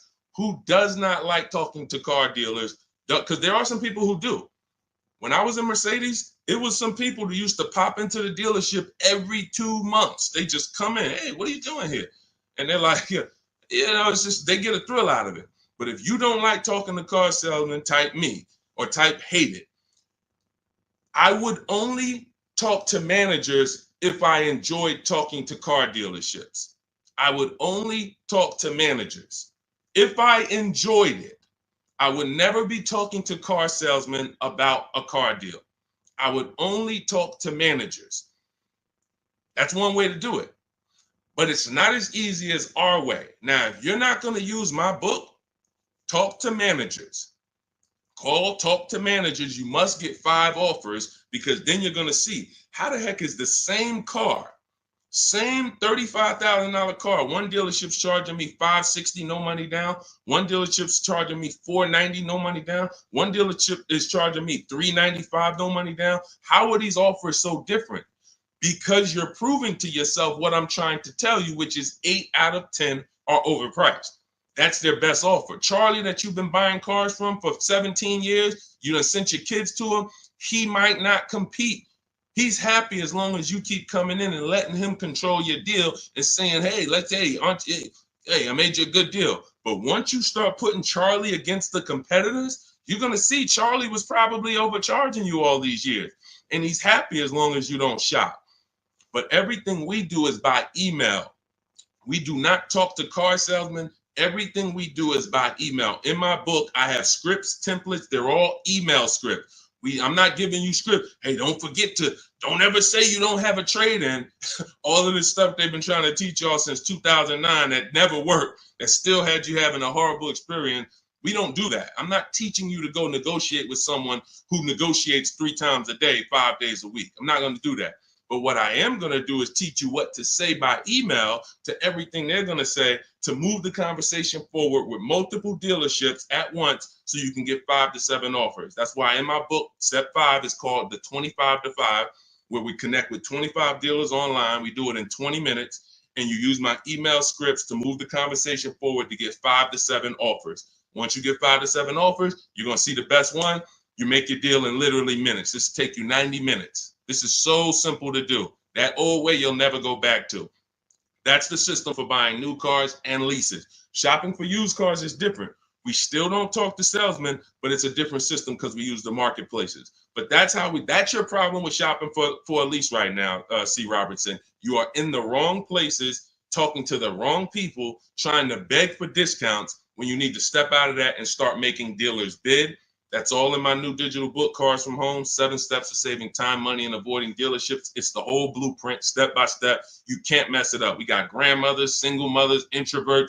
Doesn't matter. You cannot mess it up. So get your copy for 75% off in my TikTok bio, my Instagram bio, the YouTube comment section, or the Facebook comment section. Only for 30 minutes. Use it. You'll never have these problems again. Go ahead, Dolan. Next question. Great question. Let's go. Negative equity. Can I still get a good trade? Not necessarily. This person has negative equity and they're asking, can I still get a trade in value? I told you the first thing you want to do with negative equity is make sure you're getting the most money for your car. That's super important because if you could have gotten 18 for your car, but you're looking at 16 and you're saying, okay, based on 16, I have $4,000 of negative equity. Well, if you got 18, you'd have 2,000 of negative equity. So part of this entire transaction, which I call the equity assessment, is making sure that I have found the buyers who will cut me a cash check and pay the most money. I do not go into dealerships and have them look at me and say, yeah, well, based on what we could pay, you got about 8,000 negative equity. Again, you're not going to pay more money than CarMax, Driveway, Carvana, Kelly's Blue Book Instant Cash Offer, AutoNation, and Car Guru, Sell My Car. These are 6 offers, and these are people who every day they are fighting to buy vehicles. These are the people you want to be selling your cars to. People who every day all they do is get up and buy cars. People coming in there, hey, I'm here to pick up my check. They inspect the car, go into the accounting department, cut the check. Thank you, sir. Take off the license plate. Next. This is what they do. They're not trying to sell you a car. They're trying to buy cars. That's why we want to put our car in that market. So that's the first thing. Now, when you look at that, I have 2 strategies in my book for negative equity, and then a third one that doesn't lead to a car, because there's only 2 things that I've seen that stop people from getting cars depending on their situation. Credit is too bad, negative equity is too high, and they can't transfer it. We had people, I remember I was at the dealership, I'm at Mercedes, I got people with 800 credit scores not getting a car. They could afford it, can't transfer it. The bank's not going to approve it. They got 10,000 in negative equity. They're trying to roll it over to a $40,000 car, and they're trying to do no money down. So they want to finance the tax. They want to roll in the tax, the fees, and the negative equity. Bank's not doing it. That is how you could not get a car with negative equity. But there's 2 situations where you can. First one is if you can pay that difference. I already mentioned that. You get your 6 offers: Driveway, Carvana, Kelly's Blue Book Instant Cash Offer, CarMax, Carvana, Kelly's Blue Book Instant Cash Offer, Driveway, and Car Gurus and AutoNation Sell My Car. 6 offers. If you can pay the difference, do it, because now you got a clean transaction. Now there's no baggage. I'm going in to shop for my car. Now, you have to time your transactions. In the book, I teach you how to time the transaction. You're not selling the car to them right away because you got to go find your car first. But here's another great thing about these companies. When you find out your car is worth 18, that's my highest bid. Now let me go shop for my new car. I'm going to keep y'all right there. I might not sell my car to y'all for 30 more days or 45 more days, but y'all going to be right there. They're not going to be like, hey, we only want to buy the car today. If you don't sell it to us today, we don't want it. No, they're going to be there in 30 days. Now, the offer might change a little. I always say you run it again every 2 weeks. See if it's changed. You know, car values do drop, but usually by a small amount. But the point is, once you know what your highest offer is, now let me start getting bids for my new car or my lease, or let me start looking at the market for my used car to find my below market used car. Once I find that car, once I find the 20% dealership, remember that if you're locked in on that 80% are overpriced and 20% are the best prices, type 20 in the comments. For the people who understand, oh, Deshone, I keep hearing you say 80% are overpriced. So that means I should be focused on finding the 20, right? Yes, type 20 into the chat. So I know you are locked in on understanding this. So now you're looking for this 20% dealer who's going to sell the used cars at the best prices, who's going to give you the best prices on the leases. I'm not seeing enough 20s come in the chat. Come on, y'all, lock in. Don't be distracted. It's too many things. Don't be reading other people's comments. We got some weirdos that come in every day. They talking about stuff that's unrelated because they're trying to distract you. You need to focus so that you can keep the most money in your bank account. Serious financial conversation we having right now. So now you're shopping for your 20% dealer. Now, perfect. I found my below market used car. I found my below market offer on my lease. Now, as soon as I find that, I'm asking the used car manager there that I'm about to make the deal with, can you look at my car? Can you tell me what my car is worth? Now, we do this online because a dealership, no used car manager worth their weight or worth their title can't put a number on a car without seeing it. They do it all day long. Sit there, look at the auction, put numbers on cars, So we can literally say, hey, can I send you all the information about my car? Can you give me an idea of what you could pay for it? Once we send them the year, make, model, send them pictures, they might say, okay, look, I'll give you about 17 for it. I need to see it. They're always going to say, I need to see it 100%. But you're about to go over the finish line with them. So now what they can pay for the car is what they can pay. You can't look at what CarMax was giving. You can't look at what you were getting through AutoNation, the car buy. You can't do that because, again, this is a dealership who's beat all their competition to sell you a car. That means they're selling you the car at the lowest price. The chances of them being able to beat all the competitors who wanted to buy your car is very, very slim. Very slim, almost impossible. But every now and then you will run into a deal like this. And this just happened with Melissa. Where's Melissa? Melissa, she gets her 2025 Honda Pilot. She didn't want to buy anymore because I told her about the 8-year rule. She found out she wasn't keeping her cars 8 years. She should be shopping for leases. She was spending so much money buying these cars, replacing them every 3 to 5 years, and she was losing on resale and depreciation. So once she learned about the 8-year rule, this is step 1 in my book, she said, Deshone, I'm not buying anymore. I'm going to be leasing. So she shops for her below market lease. She ends up getting a cash check. She gets her highest offer from Carvana for her old 2018. It left her with $12,000 of equity. Now, once she made her deal on the Honda, she asked the used car manager to look at the Kia. He matched the Carvana offer and gave her $12,000. That does happen sometimes. Every now and then, you're buying from a dealer and they can look at that used car and say, you know what, that car is valuable to me. And they will be able to match the offer that you got from the online buyers. But it doesn't happen in most cases. So you usually, but you don't want to get rich. You know, if I knew that I was getting 19 over here and they tried to offer me 14, that's when I'm going to be like, hold on, I might have to go and look at my other offer or my next best offer because it sounds like you're a little too low. But this is what you are. When you're at the mercy of trading, this is what you do. You can look at the market value of what you get and you're like, I know you're giving me nowhere near that. That's why I need y'all not to be trading cars. Get out of negative equity, stay out of negative equity, understand the cause for negative equity. You should be leasing cars, not buying them. The reason you have negative equity is because you buy cars, take out 5-6 year loans, 7, God forbid longer than 6. You're not paying them off. You're replacing the cars before the loans are paid. And this is continuing to keep you in a cycle of burying yourself in negative equity when you could be paying hundreds of dollars less, leasing cars, getting the mileage you need because you pick the mileage on a lease, driving new cars, always under warranty, and paying a whole lot less hassle-free if you just understand leasing. So feel free to ask questions about leases, and we'll go into detail about that. But that's the answer to your question. Everything we're teaching is in my new digital book, Cars from Home, 7 Steps to Saving Time, Money, and Avoiding Dealerships. You can Google it. You want to jump off and go Google that book. It's 5-star rated. Thank you to everybody who's reviewed it, rated it on Goodreads. Part of our welcome offer, you get your copy for 75% off.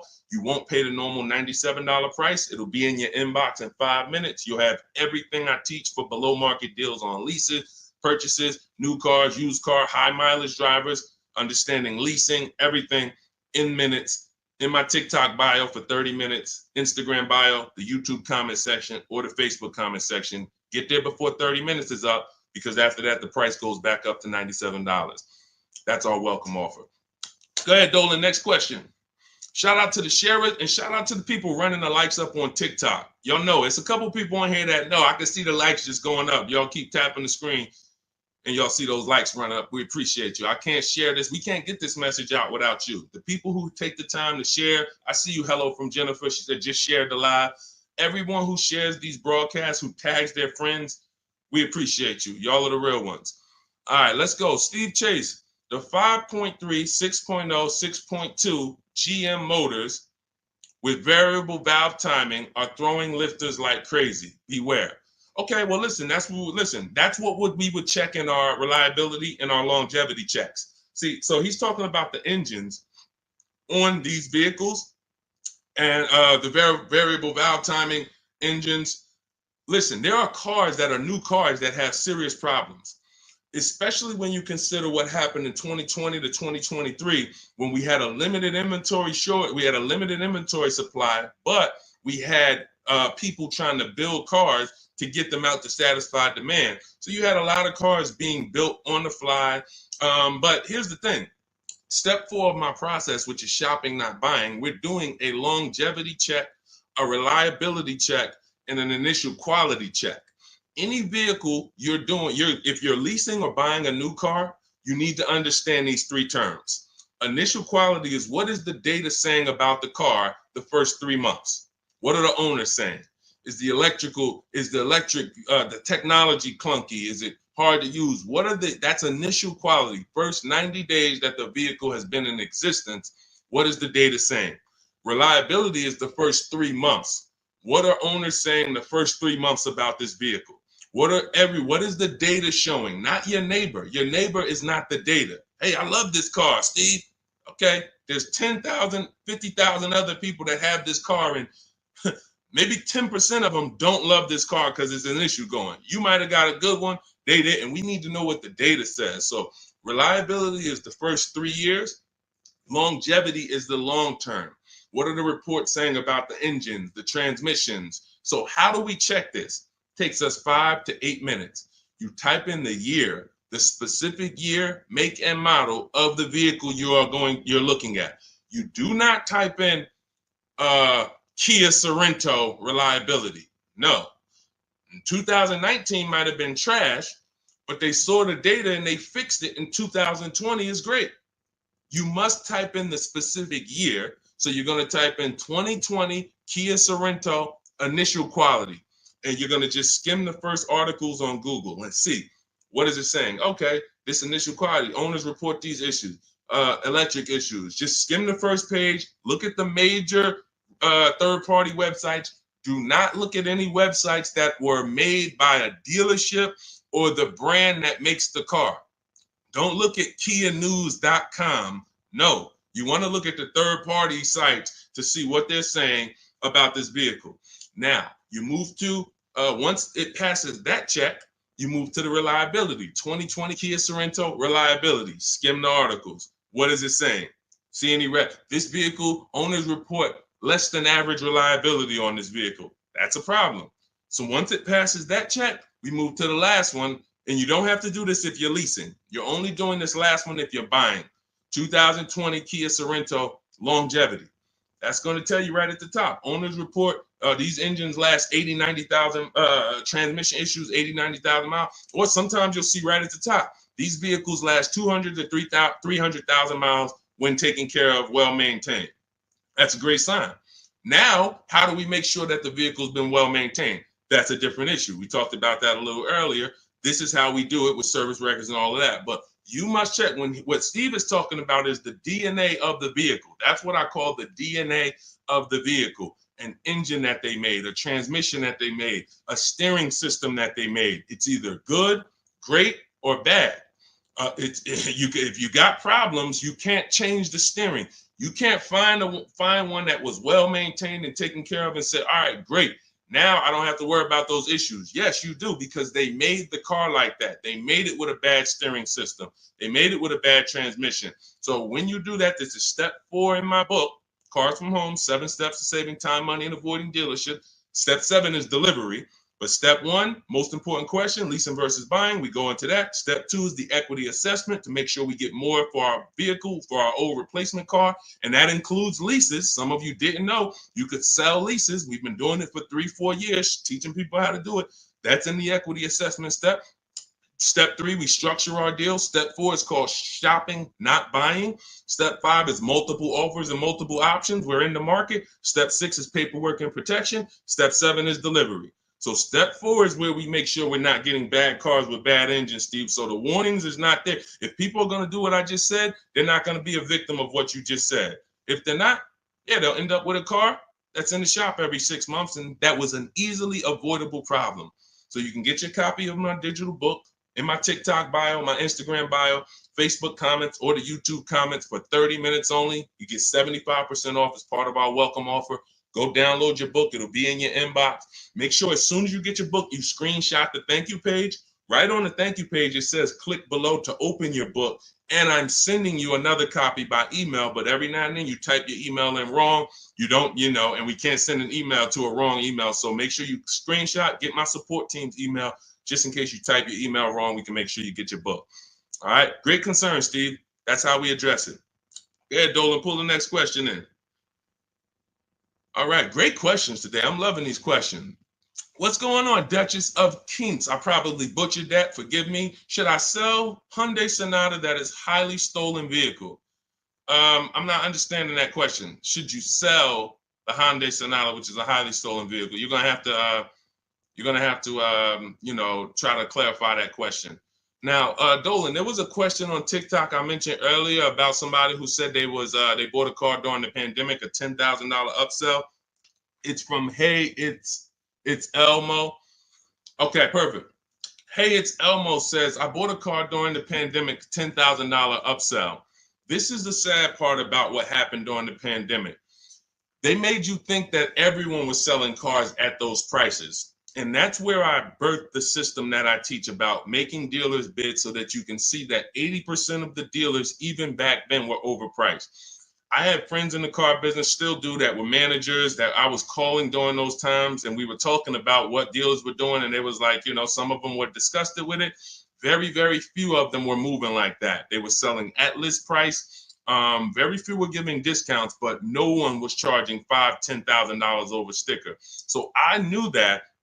And my mission was to teach people back then that you have to get bids from multiple dealers, because the 80% who you guys know are the overpriced dealers. If you've been on this stream, 80% of dealers are overpriced, 8 out of 10. If there's 8 Kia dealerships on the road, 8 of them, no matter how much you negotiate, are never going to be as low as the other 2. The other 2 are the competitor. They want to beat their competition. They don't care if they make $1,000 profit on a deal. As long as they're beating their competitors, they want to do it. These other dealers will be like, hey, I need to make at least $4,000 on this car. I'm not selling it.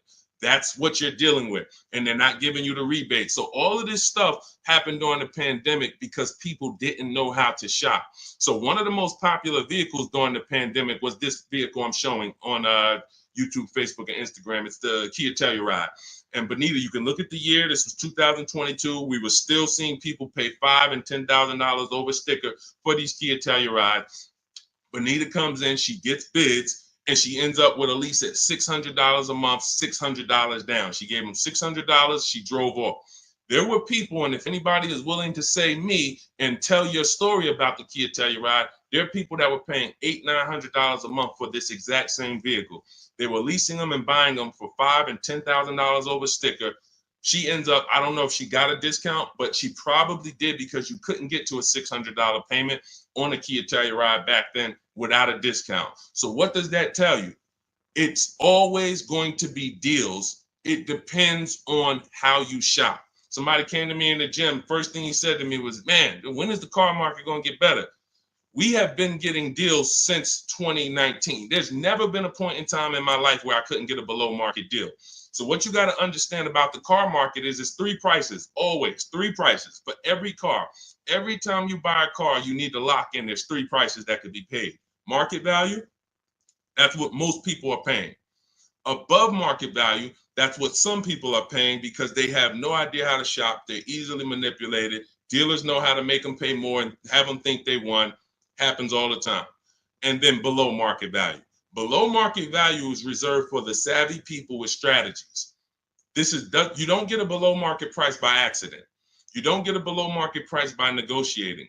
Because if you're negotiating with an 80% dealer and you think, oh man, I talked him down to the bottom, he wouldn't even do no less than what he was going to let me walk out. That does not mean that was the lowest price in the market. The way you get the lowest price in the market is through bidding. It's through getting 5 offers from 5 separate dealers to get your prices. Look at somebody like Teddy. Teddy gets a BMW because people say, well, does this work for exotic cars or luxury cars? This works for every car because the bidding system works for everything. Amazon, that's how we buy everything in life. If you really think about it, bidding is how we buy everything in life except cars. Think about that. Everything in life we do, when we're buying cars, when we're buying TVs, when we're buying, just anything. Most of the websites we're on, it's teaching us a bidding system. We're looking at so many options, so many offers, and then we choose the best one. When it comes to this, Teddy's highest offer on his $73,000 BMW, you can see the price here. His highest offer was $1,123 a month. He ends up getting it for $856 a month. $856 to $1,123. 80% of dealers, look, his local dealer, read the comment in the middle.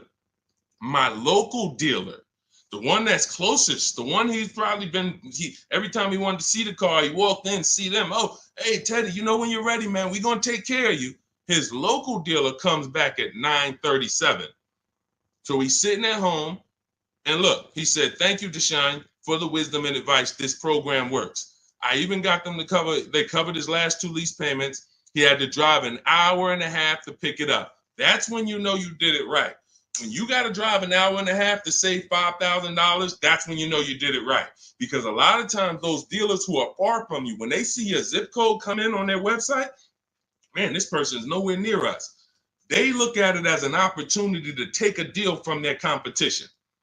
And they love doing that. They love being able to say, all right, I would rather have our license plate frame in their city so that they know we got that deal. But the ones closest to you, sometimes they feel like they own you. Come on, Mo, you know, how many cars have I sold you? Remember, your father used to buy cars from me. They don't want you to shop. So when you understand that you are going to overpay by not shopping, it's a guarantee because that is how the car business makes their billions. I always say that's how the banks make their billion. We didn't get into the banks yet. We didn't get into making banks bid. The banks make their billions the same way. They don't want you shopping other banks. They want you locked in. Here, get a pre-approval. Lock you in. You got 30 days to find a car. Then you got to come back and get another pre-approval. Everyone wants to lock you in. They don't want you using the internet to get better deals, sitting at home, making all these banks bid, all these companies bid. And that's the reason why you can pay $10,000 upsell and think that was the best deal you could have gotten. I remember when the Bronco came out, the new Bronco came out right about that time, and everyone wanted the Bronco. There was $10,000 over sticker and more. G-Wagon, same thing, $25,000, $50,000 over sticker. If you knew how to shop, you could find a dealer that wasn't paying, that wasn't charging that. Which means if you found a dealer, if you were about to sign a deal for $15,000 over sticker, $15,000, because you're thinking, oh, they're telling me this is it. It's no cars out here. And then you find a way through strategy, through shopping, and you find a deal at sticker, you just saved you just avoided a $15,000 mistake. Because if it was the only way, then it's not a mistake. If everyone paid those prices, it wasn't a mistake. This was just what everyone was paying. I needed a car, I had to pay it. But when you find a car that didn't have the markup and you get it, you understand. So let this be a lesson. I'm the bad news first person. I can't change that. Some of you, you know that. You've been on with me long enough, you've been following me, or you've been on the stream. I always admit that. I'm the bad news first person. Most times you come into my stream, it's not going to be good news. You're going to hear about mistakes you make. I used to do a class where I just broke down 23 mistakes I see most people making that's costing them thousands. But I don't leave you there. I give you the new way. If I left you there, then it would be like, dang, this is terrible. No, I gotta tell you the mistakes and how much it's cost you not knowing how to shop, how much dealers have made on you to get you to say, oh, let me do something different so that they don't keep making this money on me that I didn't have to give them. So all of this, the bidding strategies, everything I teach is in my new digital book, Cars from Home, 7 Steps to Saving Time, Money, and Avoiding Dealerships. It's 5-star rated. You can Google it. You'll never have to worry about upsell. I don't have one person that I know that have reported a deal to me. And, I can share these people all day long. You guys know all I do is share people. Eddie, Kimberly, Charles, Sean, huge discount, $20,000 discount. Kimberly, $20,000 discount on her Maserati. Charles, ridiculous deal on her Palisade. Pierre, on his pre-owned Mazda, he gets 20% off the original MSRP on his pre-owned. It was only 1 year old at the time. Zafrina gets a 0.88% lease, $579, $66,000 vehicle. Tiffany, use my book, $44,000 Mazda, ends up getting $6,500 discount from home. All of these people are making these deals from home. Teddy, we already talked about. Look, Jared, use the scripts. Lowest offer $565 a month to $520 a month. 2024 Volkswagen, no money down. No one who has learned from me has ever paid over sticker. We don't really even accept sticker price. We find the dealers who want to beat their competition, and in most cases, dealers are going to, let me show you the biggest discount I've ever seen. I've never even gotten, and now this is a specific car. Every car is different. The bottom market value of every car is different. But Milligan, she got the biggest discount I've ever seen on any car. Hold on. Milligan, a couple days ago, she got a Mercedes. She got a 2024 Mercedes EQE. It was a $79,000 vehicle. You can see it if you zoom in. Her adjusted price was $51,300. From $79,000 to $51,000. Some of you know someone who has this vehicle. If you didn't get, this is how feeling for the bottom is a losing strategy. You might have thought you did good. Deshone, I got that same vehicle. I got the EQE. I got $10,000 off. I thought I won. Milligan got $27,000 off. Let that sink in. You can't feel for the bottom. You can only have dealers bid to find the bottom. You don't know what the bottom is. They want you to think you won. Hey, you got 10,000. Ain't that good enough? Yeah, I guess. I never got 10,000 off a car before. If this particular case, you would have lost $17,000 overpayment. So this is what bidding gets you. You want to learn to make people bid and stop negotiating with one dealer or two dealers. It's a losing strategy. All right, go ahead, Dolan. Next question. Great questions today. Keep them coming. Keep them coming. Dang, y'all running the likes up on TikTok. Thank you so much. We on 2 TikTok channels right now, if y'all didn't know. Every time y'all hear something y'all like, y'all keep running those likes up, man. I appreciate it. That really matters. And shout out to the people who shared, who tagged somebody. If you haven't tagged your best friend into the broadcast, I got to question what type of friend you are. Your best friend out here right now, car shop, and you don't even know it. And you getting all this gold and you haven't tagged them in. What's up, Tracy on TikTok? Lease is up in 2 months. Use the private broker. How do I know if he gives a good deal? Great question. Most brokers are ripping you off. And here's the thing, they're controlling your deal.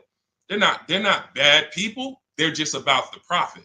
So as a broker, we work on trust. When I was a broker, it was a trust system. So I care about you more than the dealer. Let me represent your interests. Here's the problem. If you don't have a broker who's sincerely shopping the market for you, then you're losing. We always separate our transactions. I call them the 3 pillars of great car deals. Who you buy your car from, that's one pillar. You need to get a great deal there. You need to get the best deal, who you buy your car from, 80% to 20%. Who I sell my car to, that's another transaction. And that includes an old lease. We haven't talked about selling leases yet. No one's asked. But we sell leases. If there's equity, we sell them. So if you give that broker your old lease and you didn't do an equity assessment, now they have control of that. And then lastly, if you're not leasing, you're getting a loan, who you get your loan from. That's the 3rd transaction. So there's money in each of these transactions. There might be $7,000 with rebates and discounts in the car you're buying. Could be more. You saw Milligan's deal. She got $27,000 off. It was huge rebates that no one knew about. Then you have money in your old car. You might have a couple thousand equity in your lease or equity in your old car. Now you're giving them control of that. And now the car that you're, if you're getting a loan, the interest rate, you're giving them control of that. If you could have got 5.9, but they're giving you 7.9, then there's markups in your interest rate. There could be $2,000, $3,000 in markups there. So you're giving them control of all of this money. So how do we sincerely know if a broker has gotten us a great deal or not? They're giving us a market report. See, in Cars from Home, in my book, you're going to learn to do a market report. Very simple. 25 dealers in my book, step 5, we reach out to 25 dealers online. Takes us 20 minutes for a new car or a lease. I call it the 25 to 5 because we're connecting with 25 dealers online using my email script, and we're going to get 5 offers minimum. 25 to 5. So at the end of making our deal, everyone who I just showed you has a market report. They know what this dealer said, what this dealer said, what this dealer said, what this dealer said. This dealer didn't have a car. This dealer didn't have a car. This dealer had a car, it was the wrong color. This dealer, then they have these offers so that they know they didn't leave any money on the table. And they do this in 90 minutes. So literally connecting with 20 dealers takes 20 minutes. Using my scripts and all my copy and paste stuff takes 90 minutes to make these deals online. And we know that we didn't overpay. If you're buying your new car, you're looking at all these offers, you guarantee I didn't overpay. If you're getting your selling your old car, what are the numbers from CarMax, Kelly's Blue Book, Instant Cash Offer, Carvana, Driveway, AutoNation, and Car Gurus? What are those 6 offers? If the broker didn't tell you this is what the 6 offers are, this is what your offers are for your old car, they usually have a wholesaler that buys the cars from them. Hey, this person wants to sell a car. Hey, what could you pay me? And then this wholesaler cuts them a check for $1,000, $1,500, $2,000, and then they take the car. They're using their network. They're not taking you to the market. That's the problem with brokers. When I was brokering, I had a network, but it was always trying to expand. But here's the thing, every dealer doesn't work with brokers. Every dealer won't pay a broker. So you might think, well, I paid them $500 or $1,000. They want to also get paid from the dealer. The dealer cuts it. That's why most brokers make deals with the same dealers, because those are the dealers who do business with brokers. They'll cut them $1,000 check, $2,000 check. If you bring them a heavy customer who gets a G-Wagon, they'll cut them a $4,000 check. If that's not in their network, they're not going to shop you to those people.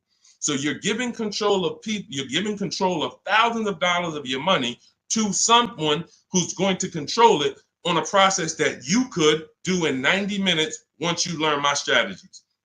It's no point in you could be a broker. Anybody who uses my strategies could literally go to people in their town and say, hey, man, I'm a master at this. Pay me $500, I'll shop for you. This is how I would broker. I would be getting reports. If I was shopping for a used car, using my strategies in my book, the multiple marketplace strategy, you're able to see the low side of the market. I teach you how to assess what are the low side, what's the high side. I teach you how to narrow it down to your top 3 to 5 choices. I teach you how to get the new car price so you know what the real discount is and what the real equipment is. You could give that to a customer. They'll be like, no one's ever done this for me. That was worth every bit of the $500 I paid you, $700 I paid you. But if a broker is not doing that and giving you a transparent spreadsheet of offers, then they just controlled your deal, sold it to their network, and collected the biggest check for you, for themselves. That's how it works. So get your copy of Cars from Home, my new digital book, 7 steps to saving time, money, and avoiding dealerships. Part of our welcome offer. You get it for 75% off. It'll be in your inbox in literally minutes. You can go to my TikTok bio, my Instagram bio, click the website, or my Facebook comments, or my YouTube comments. Click the website to activate your 75% off. Get your book. You'll have all my strategies for below market leases, paying less than everyone for new cars, used cars, how to get quality cars, high mileage drivers. We got a lot of questions that haven't been asked today. High mileage, selling leases, all of this stuff we haven't talked about. That's all in there step by step to make sure you pay less than everyone else and you do it from home without having to negotiate or beg or have down payments or any of the stuff that they want you to think you need. But after you get your book, make sure you screenshot the thank you page because it has my support email on there as my team. In case you type your email wrong, we'll make sure you get your book. We can't send the book to a wrong email. Also, as soon as you get your book, you'll see a link below. It says click below to open your book because you might want to just open it and save it right there to your computer and then come back to the stream. But go get your book. It's part of our welcome offer, but it's only for 30 minutes. Once the 30-minute timer is up, price of the book goes back up to $97. And some of you knowing what you know, knowing what we've covered in this stream so far, you understand the book is worth every bit of $97. It's worth more than that. That's a book that I could actually sell for $297. And the people who get it would be like, this book was worth every bit of the $297. So even if you miss the 30-minute timer and it's $97, it's worth every penny. But you need to get your book if you don't want to bother remembering this or whatever. It's my whole blueprint. And Google it. Google it if you want to hear from your peers about how great the book is. Thank you to everyone who's reviewed it, everyone who rated it. It really matters. All right. Goody from TikTok. Does your book explain how to find out if dealership has rebates? So a dealership doesn't have rebates. The manufacturer has rebates. See, they make you think we have a military deal. We have rebates. No, it goes to the region because the manufacturer has to keep the dealerships competitive. So he can't give one Jeep dealer $2,000 rebate without giving it to the other Jeep dealers. It doesn't come from the dealership. It comes from the manufacturer. This is a clue for you to understand that one dealer can't do something another dealer can't do. If one dealer who earned your business, when you use this bidding system and you start getting at least 5 offers for cars, beats everyone else, you'll see, wow, they're taking off $10,000. These other dealers wouldn't take off no more than $5,000. What, did they have better programs? No, they didn't. They just were comfortable selling and competing against their competitors to beat them, and they gave you all the rebates and everything they had to make a deal with you. These other dealers wanted to make $5,000 on you, $7,000 on you. They weren't going to go below that. So when they said, hey, Goody, that's our best offer, they weren't lying. That's their best offer, but it wasn't their competitor's best offer. So the only way you are going to get the rebates is for you to understand you cannot ask for them and get the truth and know the truth. You have to get bids to reveal the truth. You could have a $5,000 rebate on a vehicle. Dealer might come to you as you walk in because you're negotiating and that's what they like. And then you say, hey, give me your best price. And they say, okay, well, I'll give you this. And by the way, we got a $2,000 rebate I threw in there for you. Oh, that's great. Now you think you're doing good. They just told me about a $2,000 rebate I didn't even know they had. You go to another dealer, they tell you it's a $3,000 rebate. But once you get bids and you're looking at 5 to 7 offers, you see, wow, it's actually a $5,000 rebate. You have to reveal that. We had a woman in California, Shonda, she was buying a Volvo XC60 or XC90 at the time. She's using our strategies. She's in Northern California.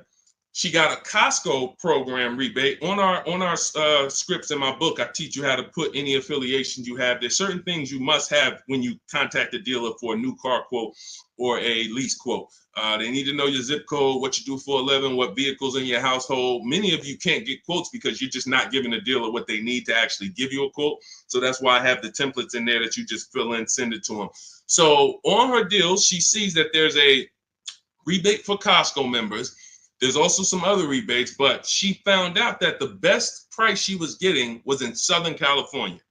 It was 3,000 or 4,000 less than all the dealers in Northern California. So I said, well, what are you going to do? She said, I just booked a plane ticket. It was $79. I said, that's exactly what I would have did. I'm flying to Southern California to save almost $4,000. Cost me $100 for a plane ticket, and I'll drive back up to Northern California in my new vehicle. See, you must reveal the rebates. Dealers will tell you there's 5,000, there's 8,000, but if you're dealing with an 80% dealer, and all of you who've been on the stream, you know the 80% of dealers are overpriced. We've already talked about the 80 and 20. Out of 10 Volvo dealerships, 8 of them are going to be overpriced. No matter how much you negotiate, you can't win. You're never going to get a below market price from the 80%. But the 20% are going to reveal what the true rebates are. They're going to reveal what they have to work with. They're going to, if they have $5,000 of negotiating room and they're trying to beat their competition, they're going to give you like $4,000 of that plus the rebates. They don't care if they're only making $1,000 on the deal because they want to sell the car and beat their competition. The other dealers, the 80%, they're not there. We're not making less than $5,000. We're not doing the deal. And that's it. We'll sell it to somebody else. We'll sell it to somebody else who doesn't know how to shop. We'll sell it to someone else who walks in and tries to negotiate with us. We'll sell it to somebody else who doesn't make us compete against competitors. We're not going that low to earn your business, Mr. Goody. So that's okay. That's why we sit at home. We talk, we communicate with not just them, but with all of their competitors. That's why the strategy in step 5 is called the 25 to 5. You're going to be connecting with 25 dealers in 20 minutes using my email scripts to get 5 to 7 offers. And next thing you know, you found the highest offer, the best offer, and it might be an hour and a half away. Look at Sean's deal where he saved $20,000 on his F-150 Lightning. Some of you may know someone who has this vehicle. Didn't save 20 grand off of it. Look, he said $73,000 F-150 Lightning. He ends up getting $49.90 discount plus $15,500 in rebates. Now, I go to him and I said, look, because some of you would have been like, wow, that sounds like a good deal. We need to go and take that deal. But here's what I had to ask him. I had to ask him, if you don't know, if you haven't seen the other offers, we don't know for sure this is the best deal. We don't know for sure this is the best deal because what if you could have been Milligan and you could have got $27,000 off? Type dollar signs if you want all the money off. Type all the money if you want all the money. If you would be mad saving 20,000 because you could have saved 27, if that extra 7,000 would make you mad, would bother you, you didn't get that, type all the money. Type dollar signs if you like Deshone. Yeah, I don't care if I'm getting 20. If I could have got 27, I want the 27. So this is how we prevent that. You must get offers to find out. So the $15,500 discount from Sean is we don't know it's the best offer until we look at the other offers. Now let me find the clip where he explained how he had to go outside his state. Hold on, I got a lot of pictures here. He had to go outside his state to actually get the best offer. Hold on. Here we go, right here.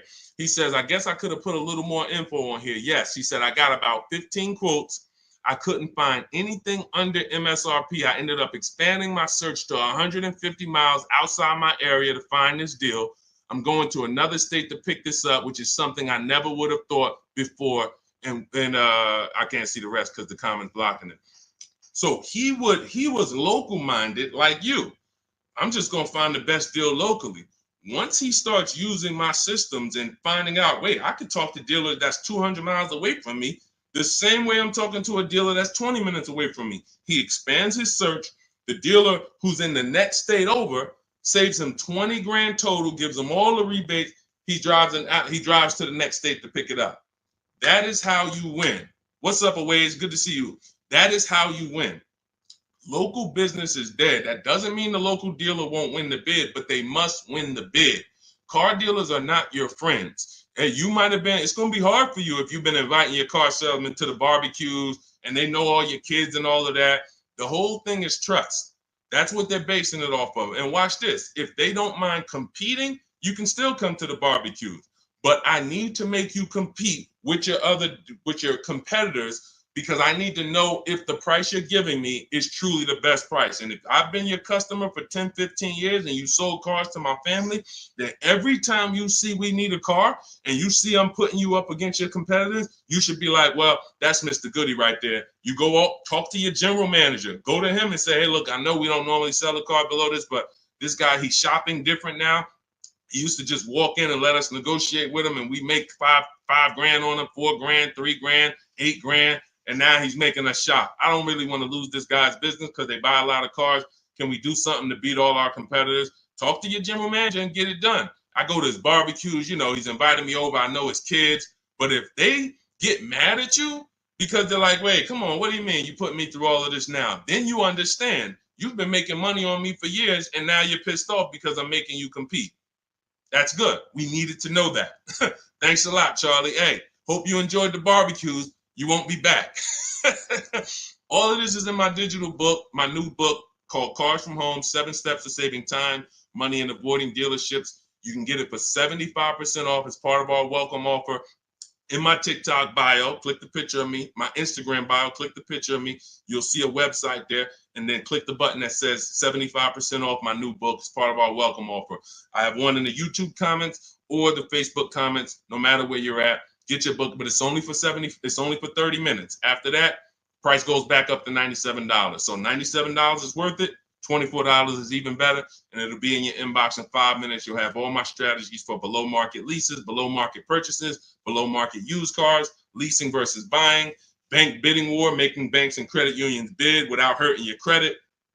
Everything will be there for you for $24 if you get there before the 30 minutes is up. Go ahead, Dolan.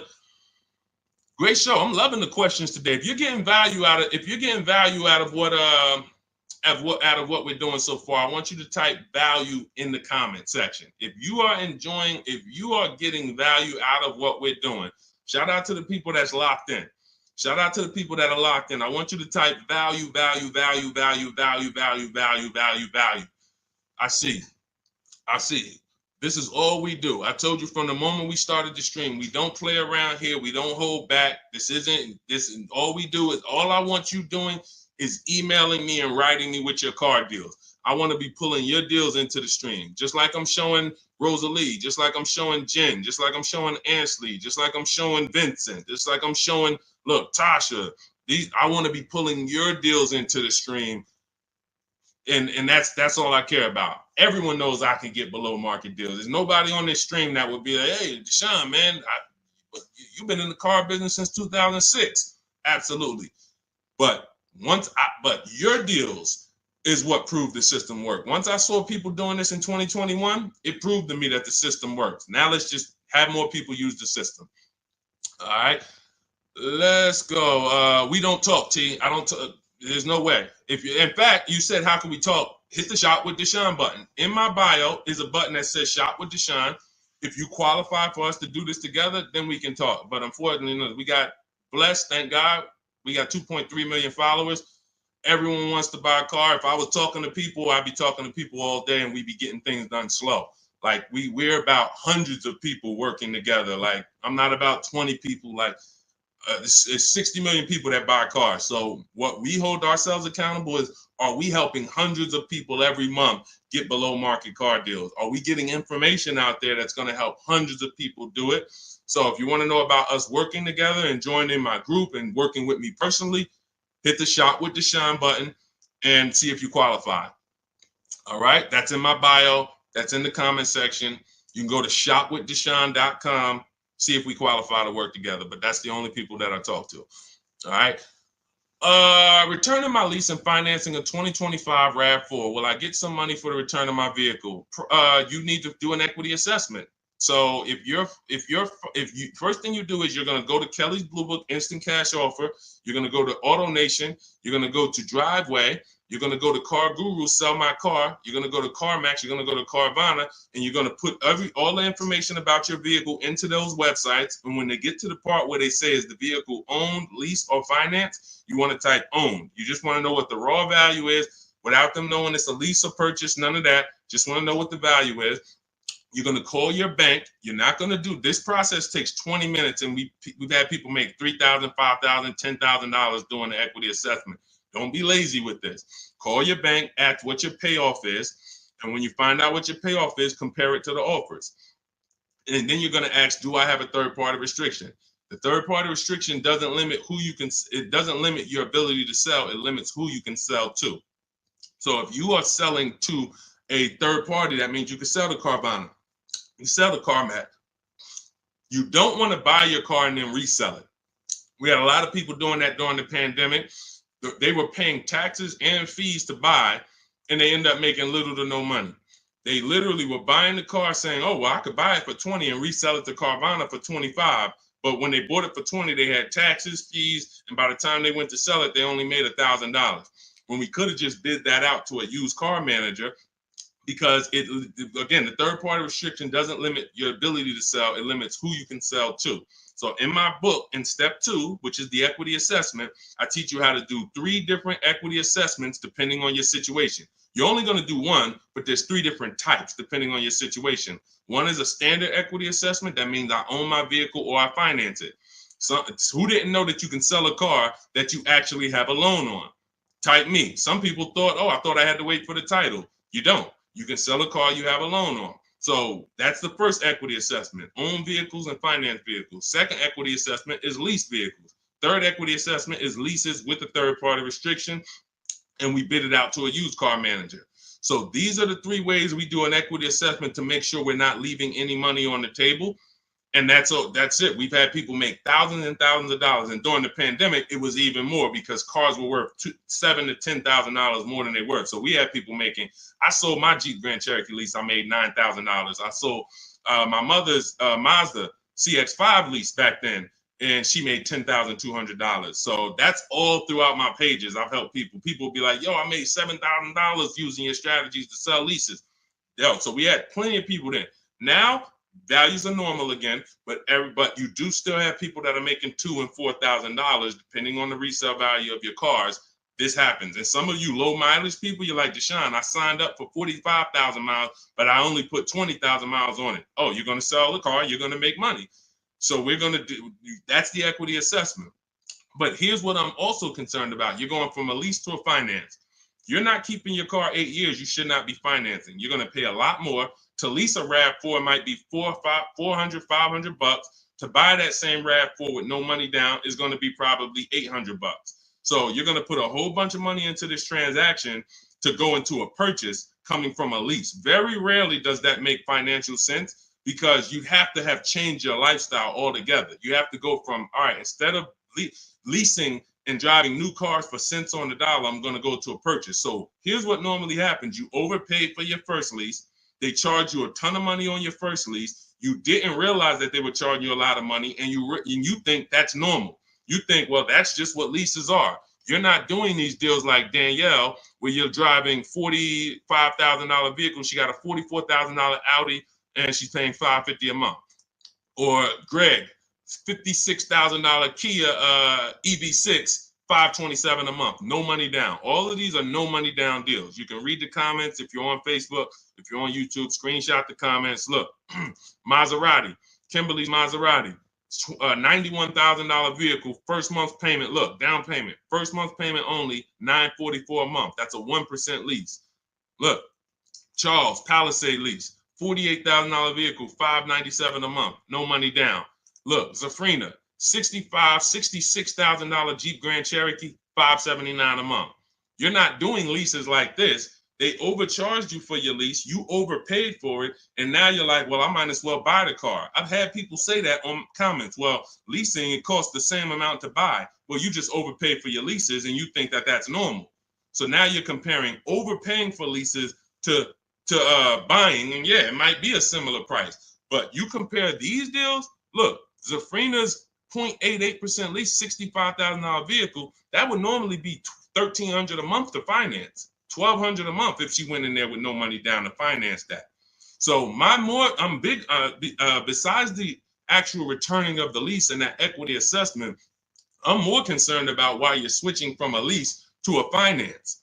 And it's usually because you overpaid for your lease and now they talked you into just buying a car because you didn't see any value in overpaying, because there's something I call the 1.5% rule that I created, which shows you when you've overpaid for a lease.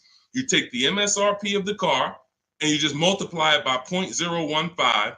Your payment cannot be any more than that with no money down at 12,000 miles per year.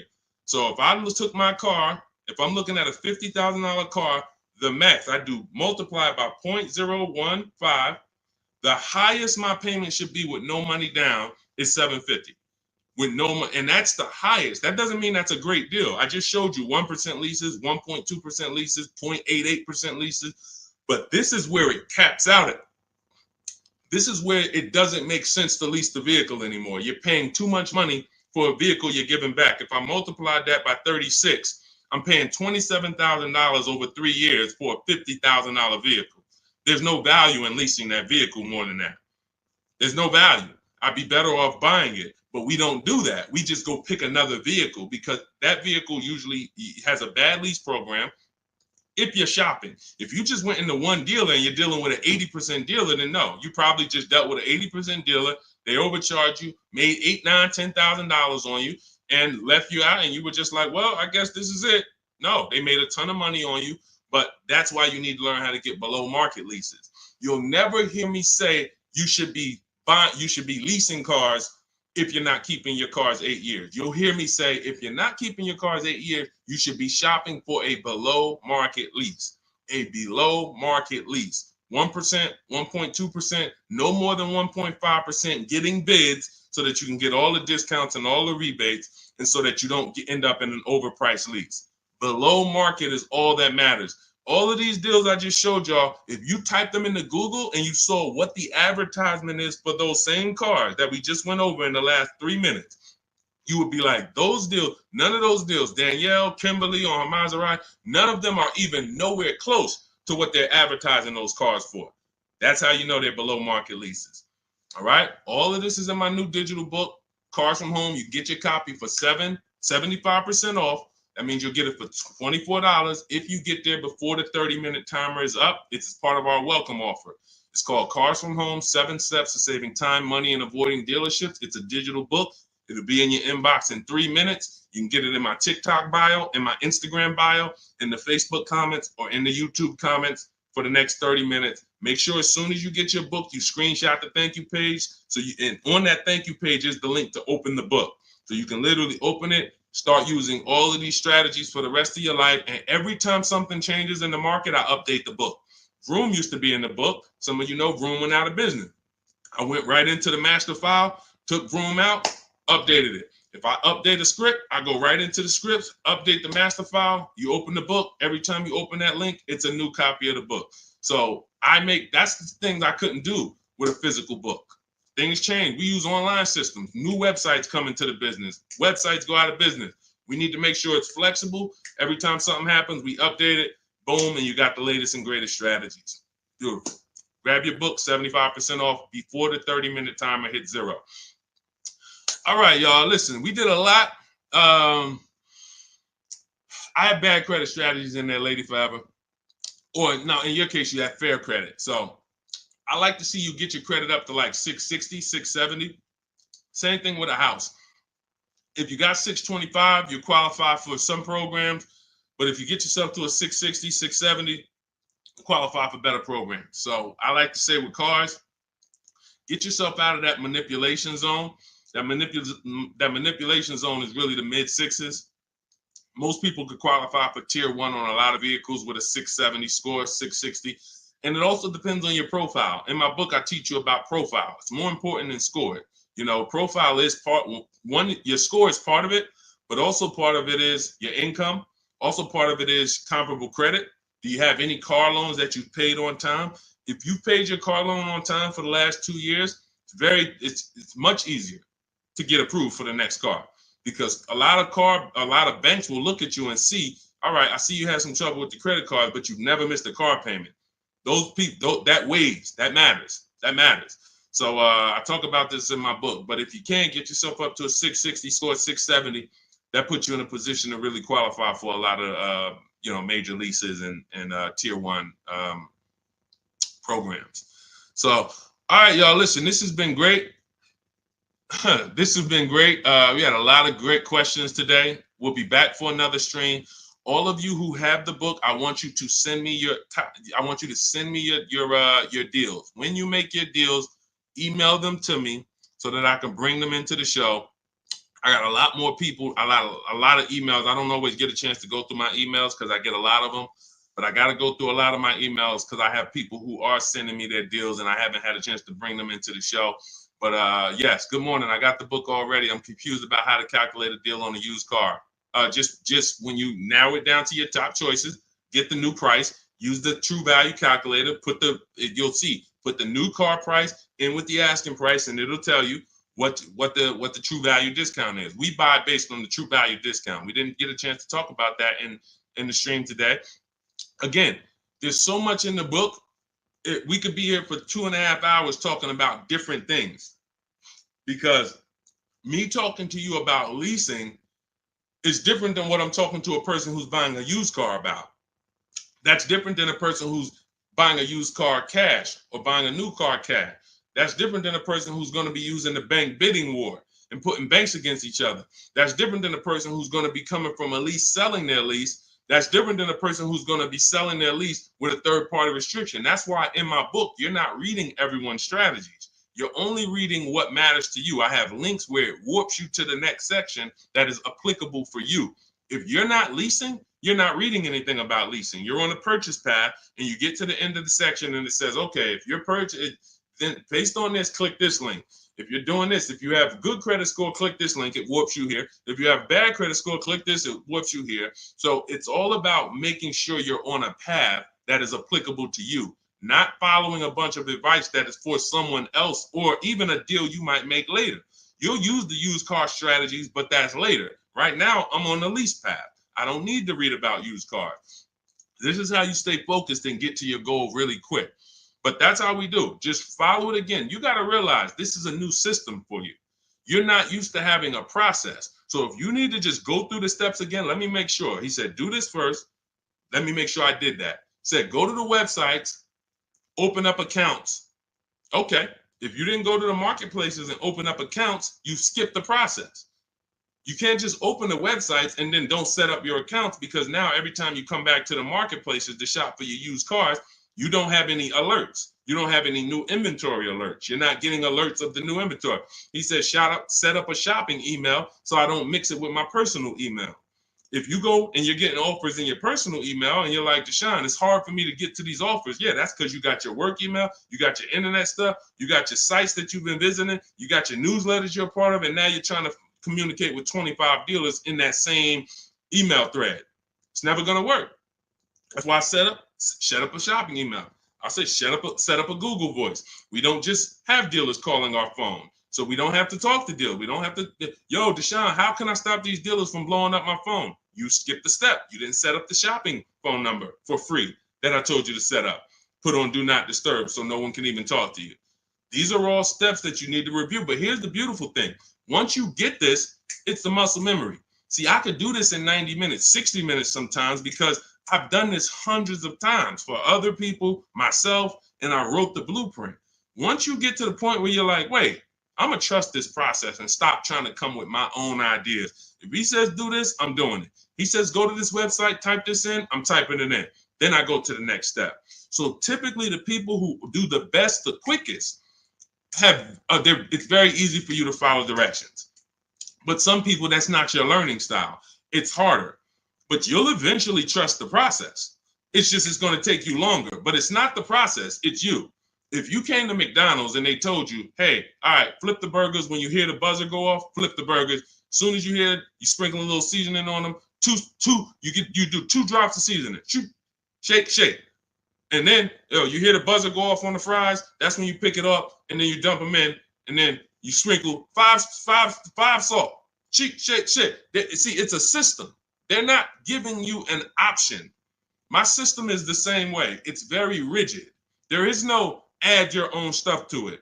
Deshone, I was on the websites. I was looking at some of the lease offers. Man, they look bad. Where in the book did I tell you to go to websites? Oh, no, you didn't. Why'd you do it then? You're mixing your own stuff. So again, the people who have an easy time following direction, military people usually, a lot of military people come in and they get right to it. They're like, Deshone, like I had one girl tell me, she's like, I'm in the military. So as soon as I saw the directions, I'm just trained to follow. That's how I got to it quick. But some of you, it's going to take you a little while because you're an overthinker. That's okay. You'll realize once you get the deal done, you'll be like, man, I could have did this in 2 hours. It took me 5 hours because I just was overthinking. I'm doing stuff that he ain't say do. And that's the beautiful part. Because next time you get a car, you'll think less. You'll be like, all right, let me trust this system now. Third time you get a car, you're a master. Now it's like, all right, boom, boom, boom, boom, boom. That's the process. So get on the train. Get your copy of Cars from Home, 7 Steps to Saving Time, Money, and Avoiding Dealerships. It's a digital book, so it'll be in your inbox in 3 minutes. You can start using these strategies for the rest of your life, sharing them with your families, shopping empowered, making dealers and banks bid. You're no longer begging for deals. You're no longer spending an hour in a dealership. My God, I've gotten so many cars. I've never spent an hour in a dealership. Since 2015, I have not spent 1 hour in a car dealership to get a car, not one.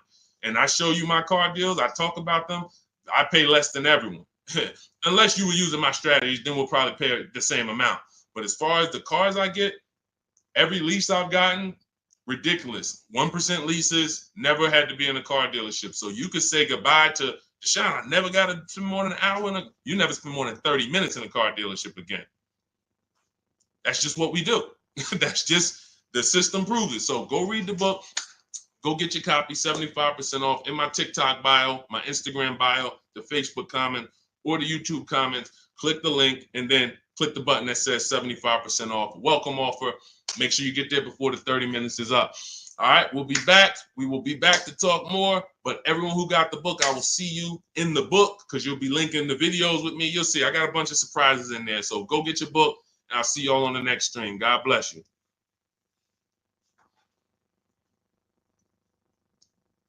Yeah, this was a good one today. Had fun today.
Shout out to everybody who's here. We're about to start our car shopping questions and answers live. We'll be answering as many questions about car shopping, leasing, buying, pre-owned cars as we can in about an hour. So feel free to start typing them, and we'll get the show on the road. If you don't know me, my name is Deshone. I'm known as Deshone, the Auto Advisor. All I do is focus on teaching people online strategies to pay less than everyone else for new cars, used cars, and leases. I spent 14 years in the car business. In the last 3 years, I've been teaching people like you all around the country how to get below market deals. It's only 3 prices you can pay for any car: market value, above market value, or below market value. My mission for those who are locked in and willing to listen and willing to apply these strategies is for you to pay below market prices for any vehicle that you get. Everything we're going to be talking about is out of my new digital book. It's called Cars from Home. It's already 5-star rated. You can Google it. It's called Cars from Home, 7 Steps to Saving Time, Money, and Avoiding Dealerships. And you can get yours for 75% off as part of our welcome offer. You can get it in my TikTok bio, in my Instagram bio, or in the YouTube comments or the Facebook comments. If you go into my bio, just click the picture of me. Go grab your book for 75% off. You won't pay the normal price, and you'll have it in your inbox in the next 2-3 minutes. But make sure when you get your book, you screenshot the thank you page so you can have my support team's email as well, just in case you type your email wrong. But that's our welcome offer to you, 75% off Cars from Home, if you want the entire blueprint of everything we're going to be talking about. Okay, so with that said, now the housekeeping is done. You guys know that's only a 30-minute offer. So after 30 minutes, that welcome offer is gone. So if you like what you're hearing, definitely go and grab your copy of Cars from Home for 75% off in my bio or in the comment section. So, all right, let's start here. First question, should husband and wife buy together or separate based on better credit? Okay, so there's no right or wrong here, but if you're saying what gives us the best chance for the best approval, you know, you can say, all right, we can go on, we can try to go on together. Could you get approved by yourself? And so I keep my credit into, with no additional debt. Or if I'm trying to build credit and you're trying to build credit, then all right, we might go on together. But if it's not necessary for us to go on together, then you may want to keep your credit profile separately and just, get the person who can get approved the individual approval. But if you are building and you would like to have that payment history on your credit as well, then you can add it to both people's name. It really depends on your personal goals and where you're at. There's no right or wrong. It just depends on your goals. All right, let's go, everybody. Keep typing your questions. We got our first couple questions. As you type them, we'll add them to the show, and we'll get through as many as we can in the next hour. Go ahead, Dolan, shoot the next question up. Okay, what's up, Reem 99? I have a 2019 Chevy Silverado. I owe about 30,000, 120,000 miles. So the first thing that you should be considering is you're a high mileage driver. So I want you to look at this lesson that you're about to learn on depreciation. All right, here's what everyone buying or leasing or considering acquiring a depreciating asset like a car needs to understand. This is what I call the depreciation curve. This is also what I call the unseen expense. So you'll hear a lot of people who come to our streams refer to the unseen expense, which is depreciation. So if you buy a vehicle today, and stay by your keyboard so you can dialogue as I ask you these questions. That's how you're going to get the most out of this video. As if you buy a car today for 40,000, let's say I left it outside your house. Somebody gave you a $40,000 car. You don't have to pay for it, but you don't need it. And you say, look, I don't need it. I can't drive it. You can leave it there, but it's just going to sit there for a year because I can't use it. If you came back a year later, you never drove that car. Remember, we bought it for 40. If you come back a year later, never drove it 1 mile, is it still worth 40? Yes or no?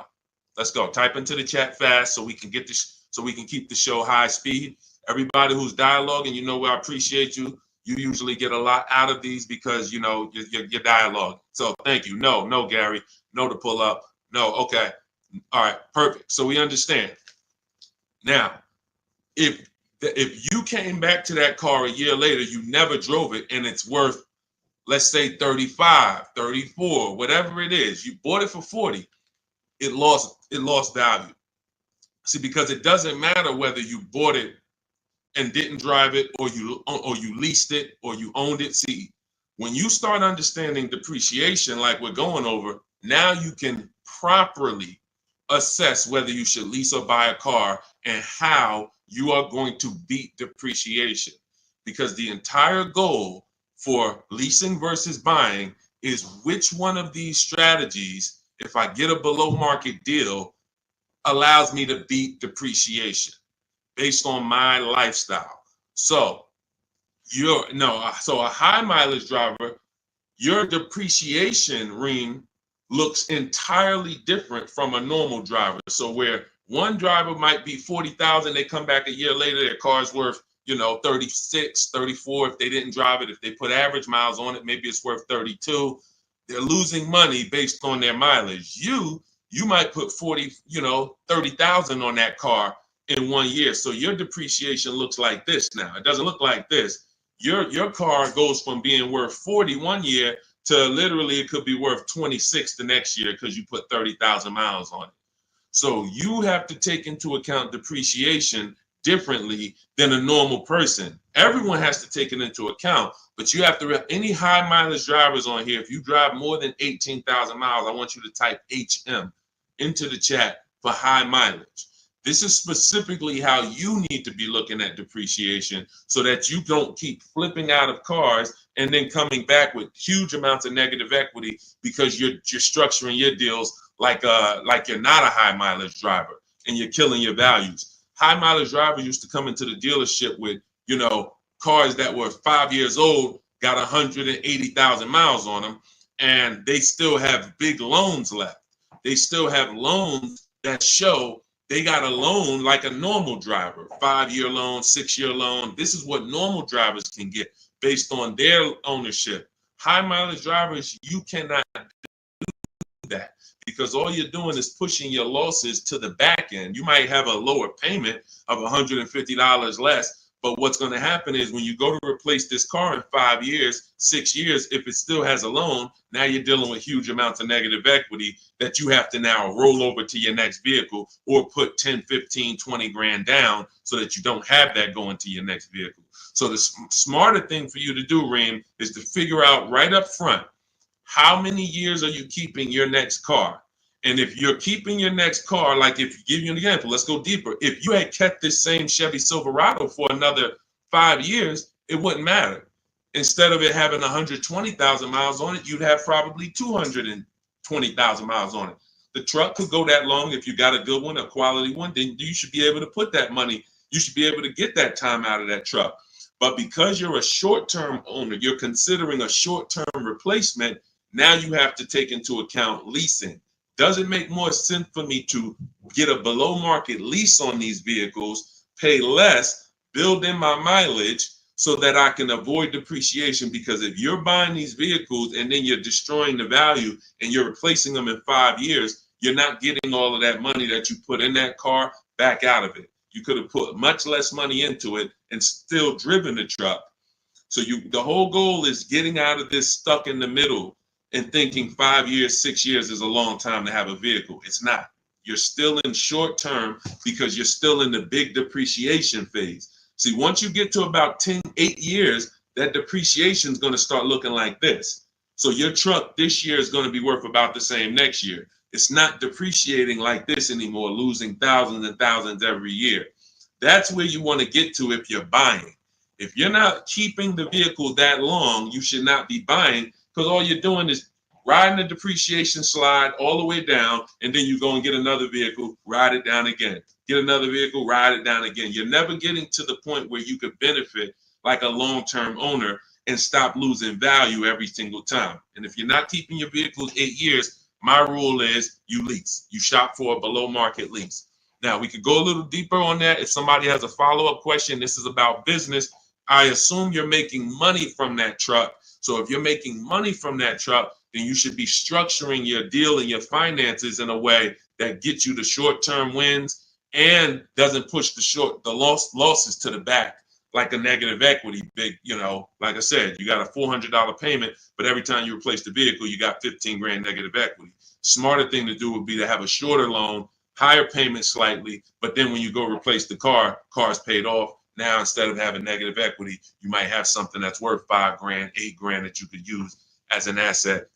So that's what it's about. All right. When it comes to these understanding this is all in my digital book. You have to understand depreciation is step one. Cue up the next question, Dolan. Depreciation is next step one.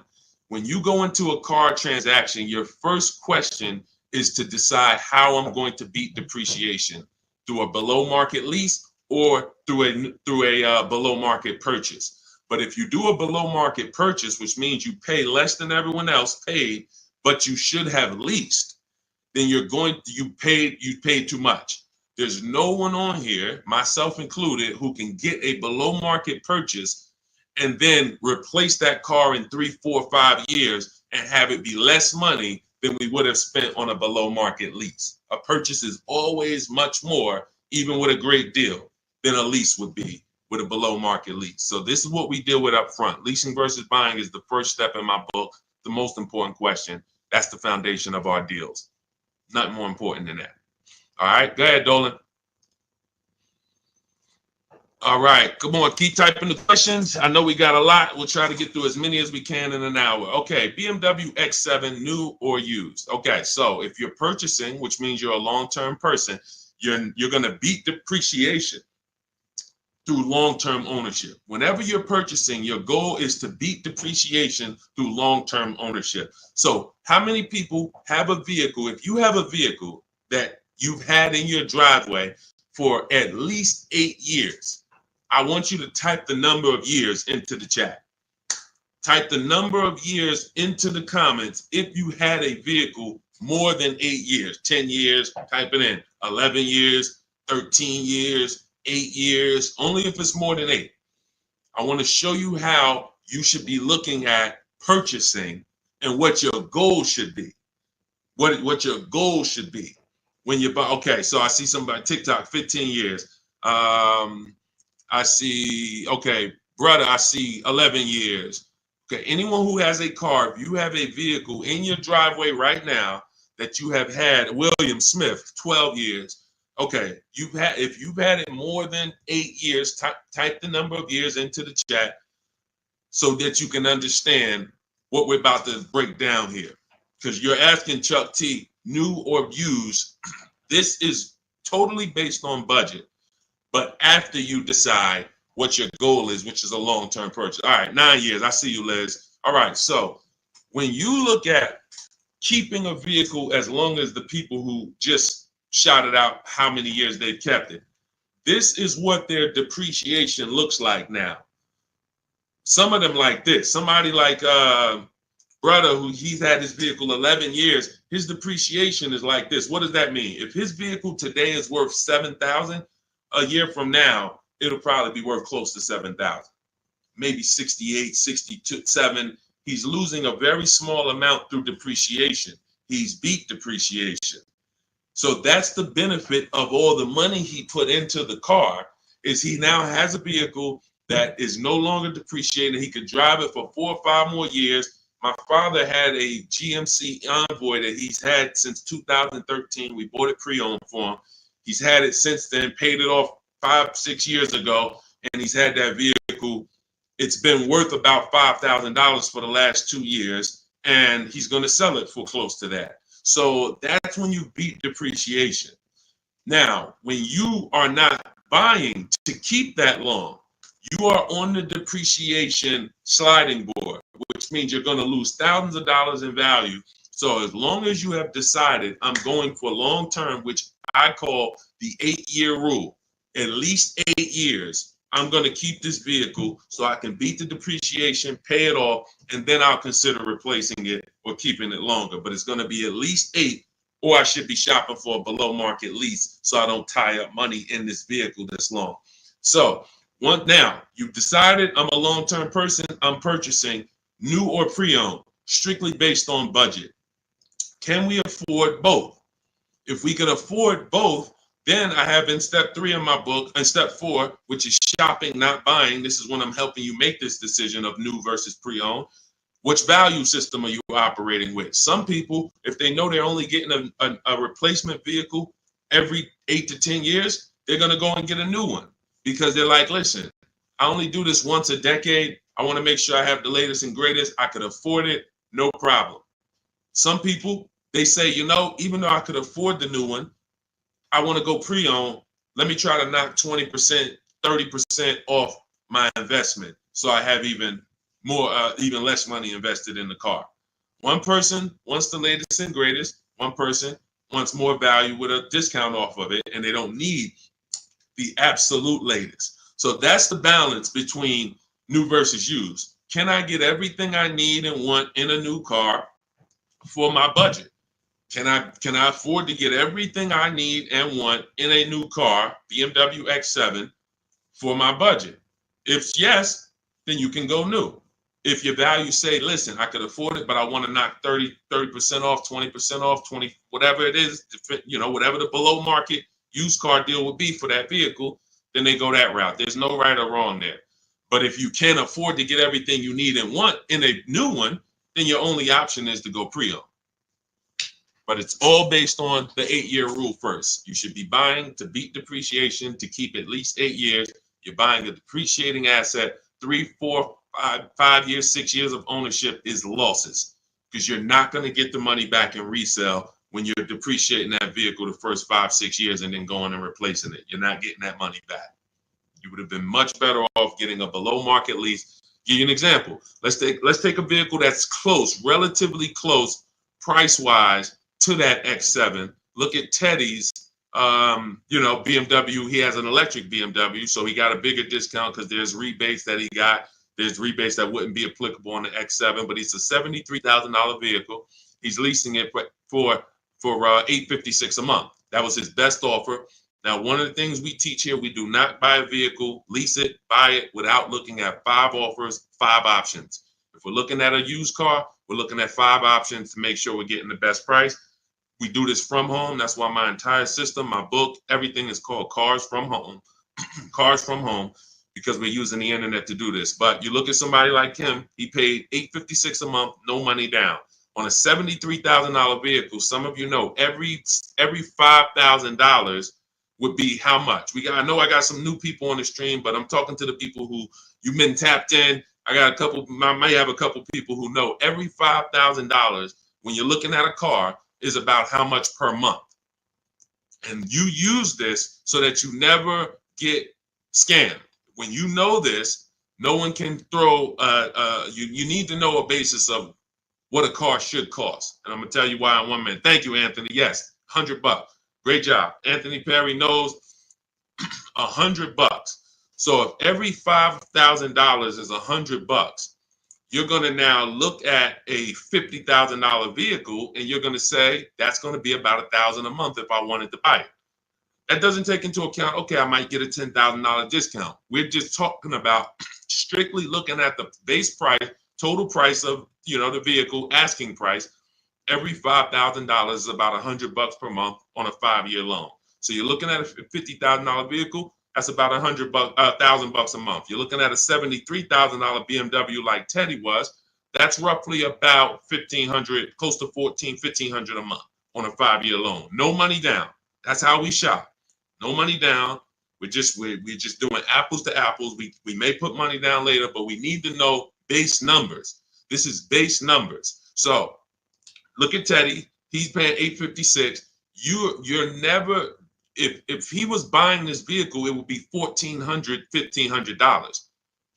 That's why I say when you ask about purchasing, it's important for me to reiterate to you that if you should be shopping for below market leases, but you're shopping for purchases, it doesn't matter how great of a deal I teach you to get.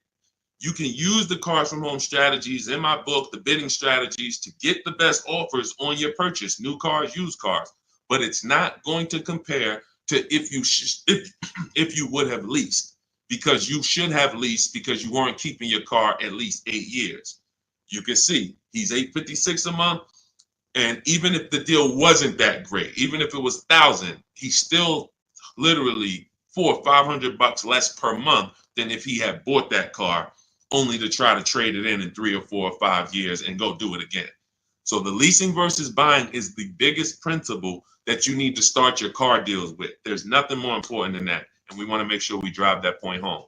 Everything we're talking about is in my new digital book. It's called Cars from Home, 7 Steps to Saving Time, Money, and Avoiding Dealerships. You can get your copy for 75% off. That's part of my welcome offer to you. This is going to have all of my blueprints, step-by-step strategies for leasing, buying, getting below market deals for high mileage drivers. It's all in there if you don't want to try to remember this. And you can get it for 75% off as part of our welcome offer. In my TikTok bio, click the picture of me. My Instagram bio, click the picture of me. Click that website, and the YouTube comments or the Facebook comments. Grab your 75% off, but it's only good for 30 minutes. After that timer hits 0, the price does go back up to $97, which is still incredible. I get it at $97, but $24 is even better. All right, Dolan, shoot the next question up. All right. Cody, how much of a down payment is needed for trade-in with $10,000 negative equity?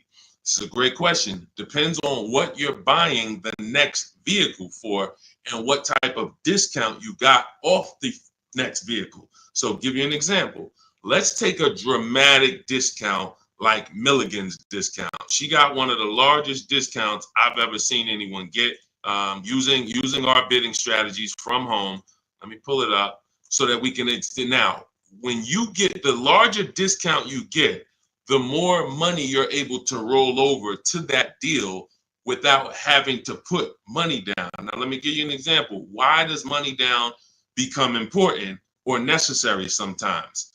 The banks have something called loan to value ratios. Loan to value ratios. So the banks may say, based on good credit, we will lend a customer 20% above the value of the vehicle they're buying.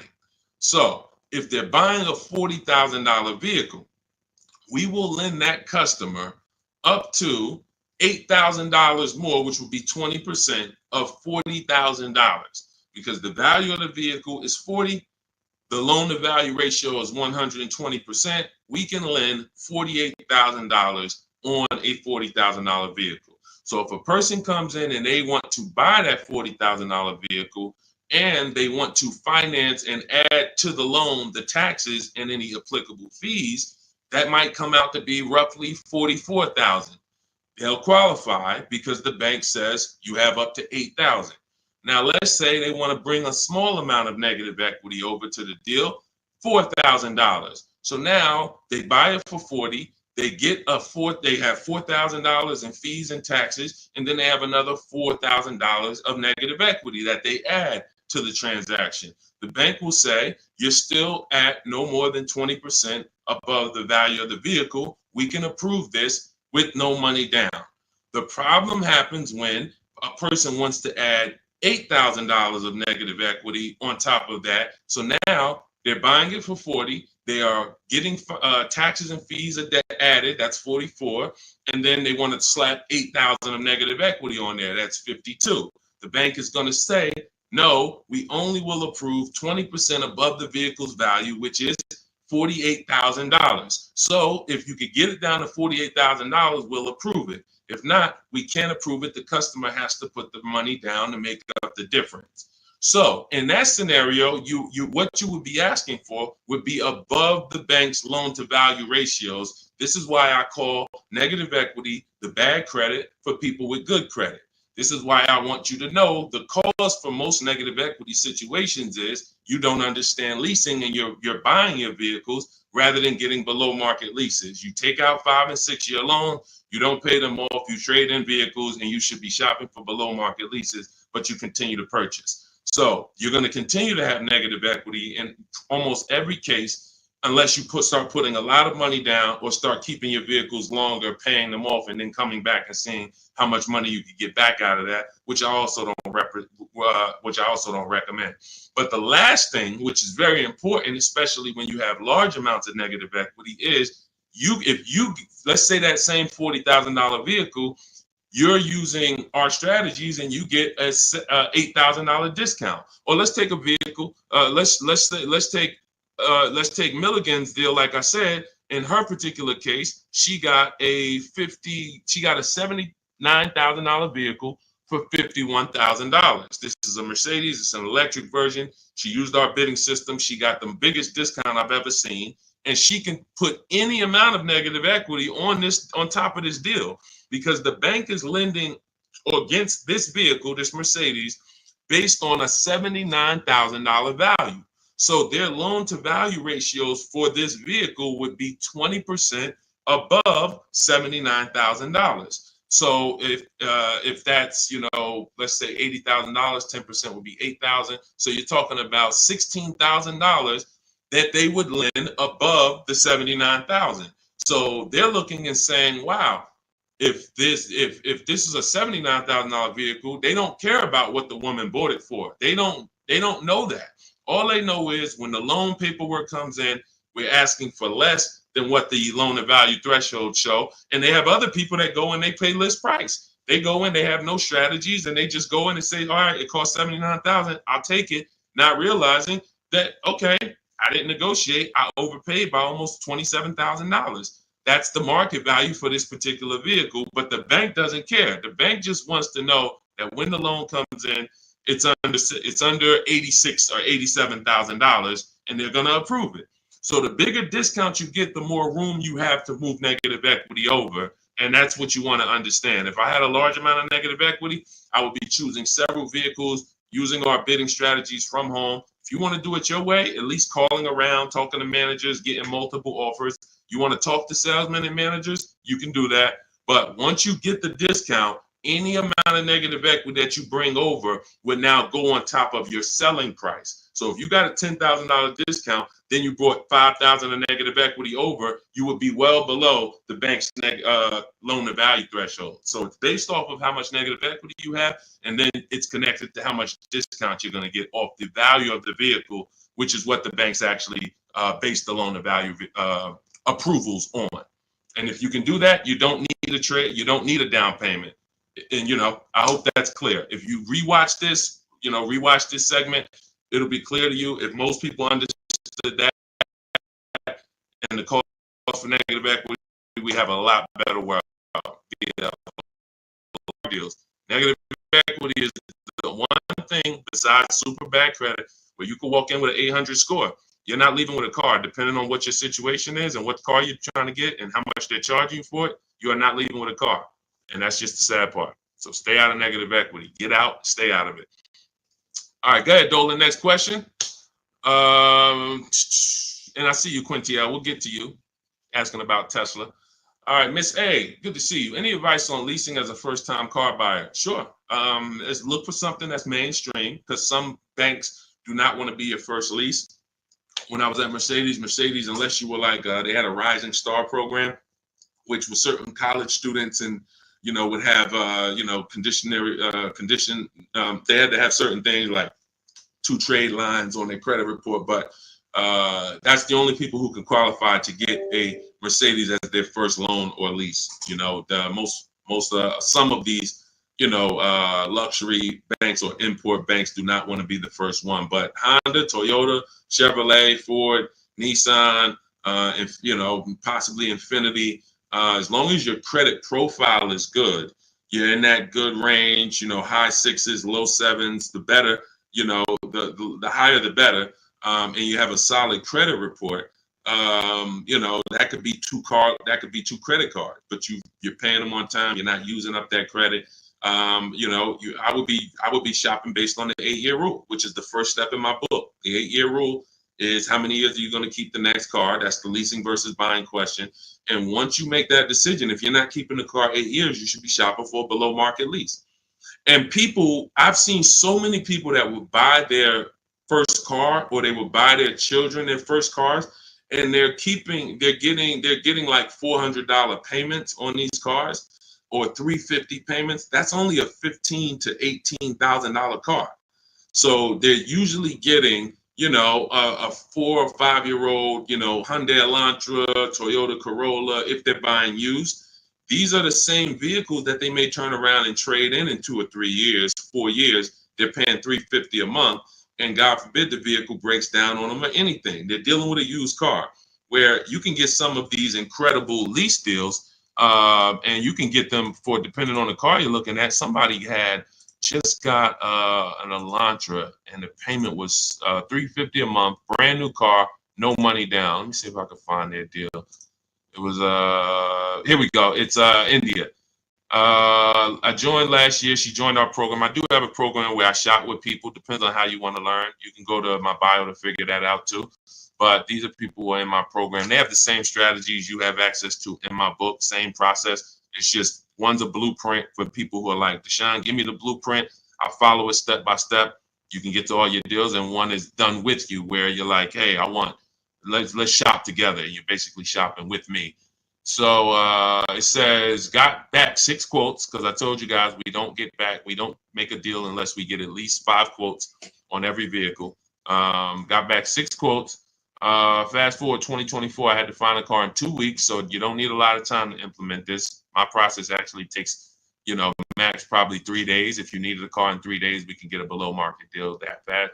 I had to find a car in 2 weeks, so I got to work in about 5 days. I walked out with a 2024 Hyundai Elantra, 36 month, 12K, 365 a month, no money down. So this is a brand new vehicle, probably about a $26,000 vehicle. You know, no money down. So when we consider the fact that, as I said, some people are buying their family members, you know, $15,000 to $18,000 vehicles that have a 365 payment. Okay, do I want my people? Do I want my my child or whoever in a, you know, 2019 or 5-year-old or 4-year-old or, you know, 6-year-old used vehicle for $350 a month, $360 a month, or can I go out and can I lease a below market? Can I get a below market lease? Because again, there's a lot of people paying a lot more than what India just paid. So I don't want you to think that's the deal for everyone. That's a below market lease deal. You can look at the commercials and you'll see that anytime you go to a website to lease a Hyundai Elantra, that's not going to be the deal. $350 a month, $360 with no money down. They're probably going to say $279 a month with $3,500 down plus tax and fees. And again, the key is this is a below market deal that India got using my blueprints, using our shop from home strategy where we don't talk with dealers. So that's the thing. I would most likely say I want my child or my spouse or whoever in a new vehicle for the same payment rather than a used one. So that's it. So everything we're talking about is in my new digital book. It's called Cars from Home, 7 Steps to Saving Time, Money, and Avoiding Dealerships. You can Google it. It's already 5-star rated. In fact, before we go to the next question, I wanted to pull in some of these reviews. Thank you to everybody who has reviewed the book. And I appreciate it. I just grabbed a couple random ones. Says here, this book is a must have if you're thinking of getting a new or used car. So much has changed in the process since I bought my first car 40 years ago. Think of it as a workbook. So even though you finish the book, you will refer back to it several times in the process. Deshone takes you step by step through the process and has videos to support the steps that I do. That's a surprise in there. For those of you who have the book, you know I link to certain videos to help you understand things better. I feel better prepared to go out, get the deal I want for my next car, and I know that I didn't get taken advantage of by a dealer. Thank you, Marguerite. Appreciate you. Again, you can get your copy as part of our welcome offer to you for 75% off. Books normally $97. You go to my TikTok bio, click the picture of me, go to my Instagram bio, click the website that says 75% off, or you can go to my Facebook comments or the YouTube comments to activate your 75% off. But it's only good for 30 minutes. If you visit it and that clock started ticking down, once it gets to 0, the price does go back to $97. So go get your book, screenshot the thank you page so you'll have the support team's email, and come on back to the show. Go ahead, Dolan, shoot the next one in. Oh, Dominique said, buy the book, y'all. I bought a used car using Cars from Home strategy. I saved so much money and time. It was not hard either. If you follow the steps, Deshone literally does it for you. That's it. That's a fact. Thank you, Dominique. That is a fact. Like, you're not using your stuff anymore. You're using my stuff.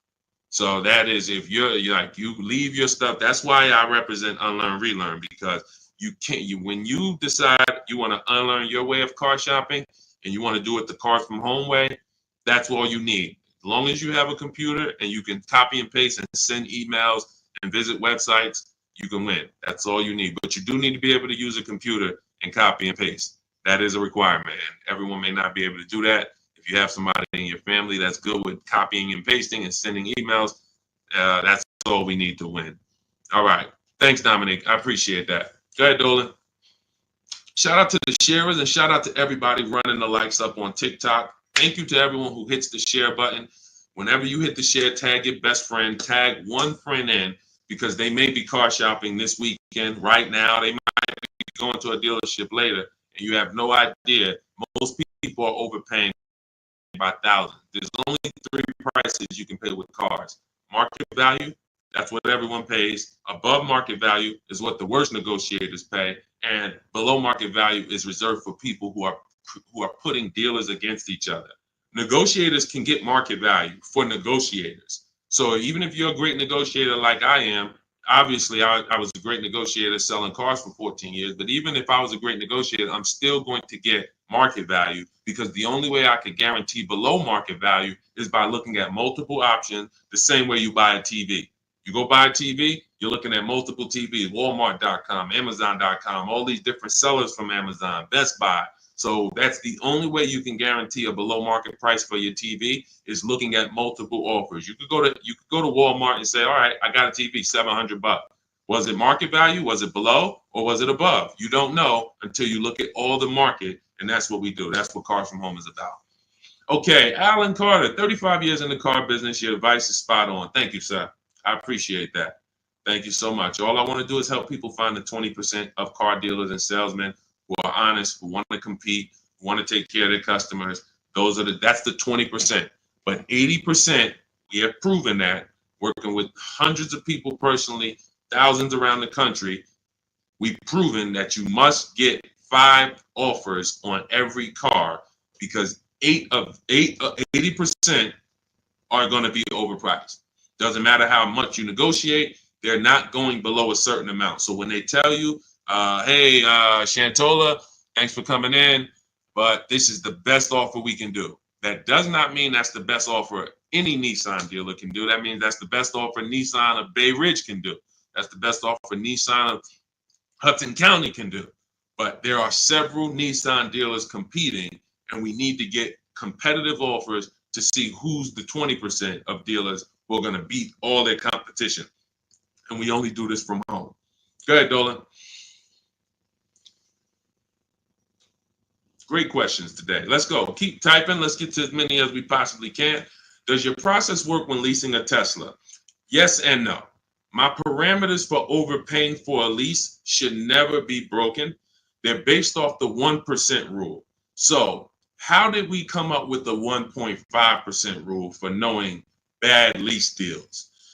We had to look at what a great lease deal was. And the 1% rule has been around since way before I started leasing cars. So you take the MSRP of the vehicle, the total MSRP, you type that in, and you multiply the total MSRP by 1%. And if your lease payment with no money down is under that, you stole the vehicle. It's a steal. I call it a steal. So we have 3 different ways we look at leases: a steal, a deal, and when it's time to chill. Very simple. A steal is 1% or less. So what does a 1% look like in real life? Look at somebody like Greg. Greg leases his $56,000 Kia EV6 Win, $527 a month. No money down, 12,000 miles per year. Now you can adjust this miles. You can get 15,000, 18,000, 25,000. But the way we shop is based on 12,000 miles per year. That's how we judge the 1% rule. So another 1% deal, less than that. You know, Zafrina uses our strategies, uses what's in my book. She puts the dealers against each other. She gets multiple offers. You can see she used all the scripts, my email scripts. We don't talk. She gets $579 a month on this $65,000 Jeep Grand Cherokee. You look at somebody like, where is Rosalie? Rosalie Ansley is another 1% lease deal. 2024 Infinity truck, $58,000, $554 a month, no money down, right under 1%. And he's driving something he likes. This was a vehicle he got for his father a couple days ago. So this is a 1% lease. So now we say, when I started telling people about leases in my videos, I knew people were going to go out and get bad lease deals because they just literally don't know how to make people bid, and they're just going in trying to negotiate, not realizing a lease is going to look better than a purchase. The only people who really say a lease is the same are people who really are overpaying for their leases, because they'll say, wow, the dealership told me to shine that with their lease deal, it'd be better if I just buy it because it's about the same price. That means they're offering you a horrible lease deal. That dealership is running a horrible lease deal, and they want to try to talk people into buying. But normally a lease, when you look at like these deals, is, you know, these are hundreds of dollars less per month than they would be to purchase, hundreds less. So now we say, well, how do we know a bad lease deal? You're paying too much money for a car you're giving back. It's very simple. A bad lease deal is just that. You're paying too much money for a car or vehicle you are giving back in 3 years. That's another reason we don't do 4-year leases at all. Because when you add up all the payments, you look and say, wow, I leased a $40,000 vehicle and I paid $28,000 for that vehicle over 4 years. Then I gave it back to them. You paid off almost the whole vehicle and then gave it back to them. That's why 4-year leases are horrible. But you're only judging your lease value by how much you're paying over time and how much did it cost me to drive that $40,000 vehicle for 3 years. Did it cost me $13,000 to drive it over 3 years? $17,000 to drive it over 3 years? $20,000 to drive it over 3 years? What did it cost me? And that's what the 1% rule is basing it off of. If you're looking at a $40,000 vehicle, you get a payment of $400 per month.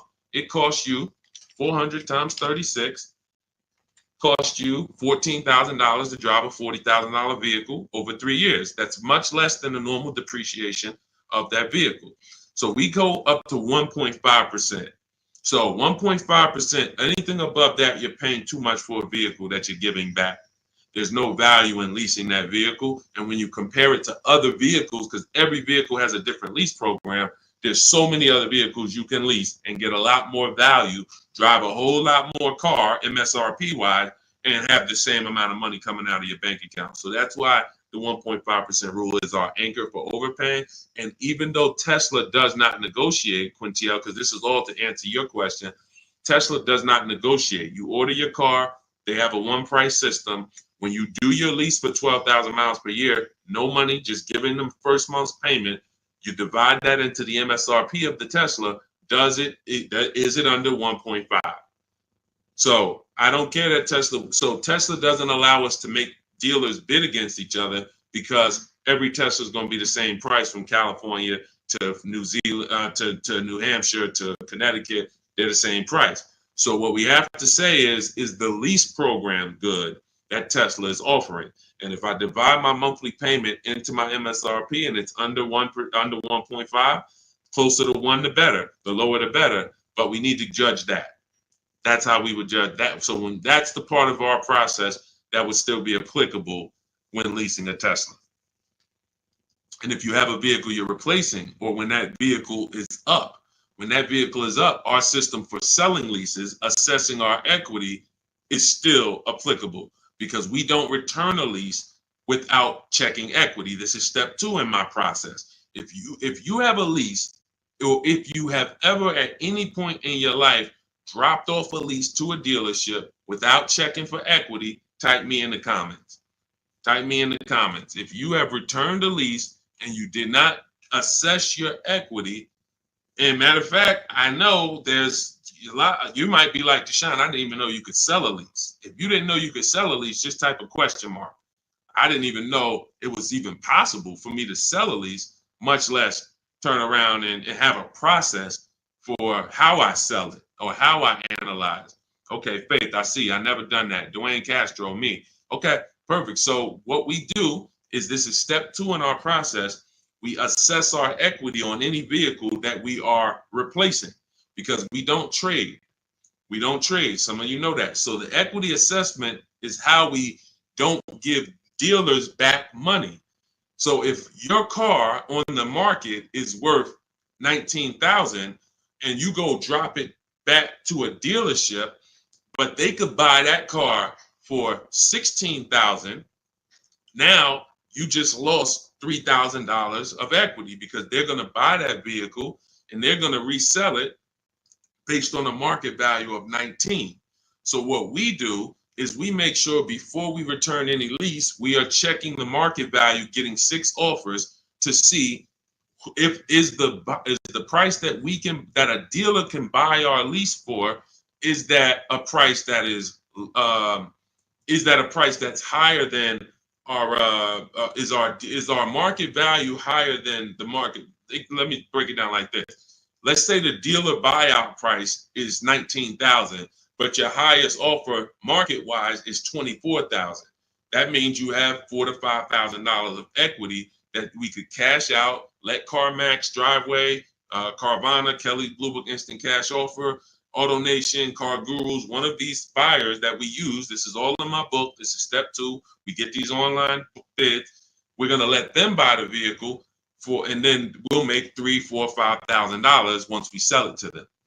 And I've helped hundreds of people do this. There's several videos on my pages where you can see people that are commenting, man, I use your strategies. I made 7,000, 8,000, 10,000, especially during the pandemic, because every vehicle was worth $7,000 to $12,000 more than it's worth today, more than it would be worth in a real market. And I told people for 2 years straight, once I started talking about this, I said, listen, cash out now. If you have a vehicle, cash out. We help people cash out $5,000, $7,000, $10,000, $12,000, put that money in their bank, release or rebuy below market. And some people can say they capitalize on a once in a lifetime market that none of us have ever seen before. Strictly based on the equity assessment. This is all in my digital book. This is, if you're like Deshone, I don't even want to remember half this stuff. I'm not going to remember it. You can get my entire blueprint that teaches everything about below market leases, below market purchases, below market new cars, used cars, making banks bid, equity assessment, selling leases. All of that is in my book step by step. And you can get your copy for 75% off for 30 minutes only. It's my welcome offer to you. I want to give you incentive to get the book now so you can pay less, 75% off. In my TikTok bio, go to that picture of me, go to the Instagram bio, click that link, click the button that says 75% off new book. Get your copy. Make sure you screenshot the thank you page. If you're on YouTube, your 75% off link is in the comments. Facebook, it's in the comments, but it's only for 30 minutes. After that, the price does go back up to $97, which is worth every penny, but $24 is better. So go get your book and then come back to the show. Go ahead, Dolan. Great question so far. Let's keep going.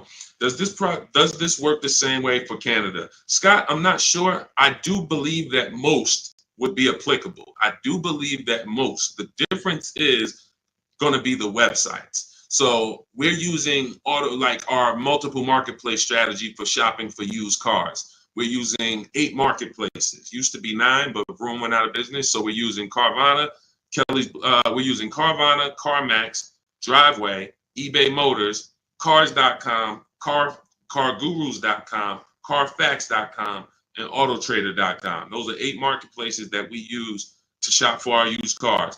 I don't know if they're the same in Canada. I don't know if they're different. When we're shopping for our new cars, we use what I call, what's in my books, it's in step 5, it's called the 25 to 5 strategy. We're going to reach out to 25 dealers online. It takes us 20 minutes. You're using my email scripts. In 90 minutes, you're going to have quotes back from all of these dealers to be able to get at least 5 to 7 quotes. So out of the 25, you're going to get 5 to 7 quotes. That's why it's called the 25 to 5 strategy. We're going direct to the dealers' websites. So I give you links to the dealers. As long as these dealerships have similar websites set up in Canada, then everything is going to be the same.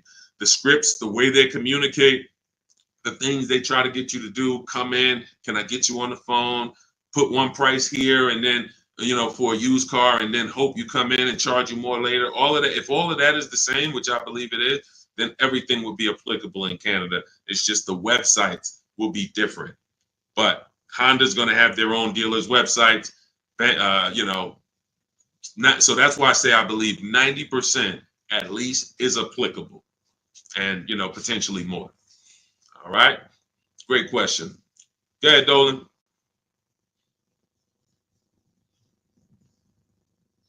I have the book. Great job, and make sure you guys send me your emails, just like Tiffany did.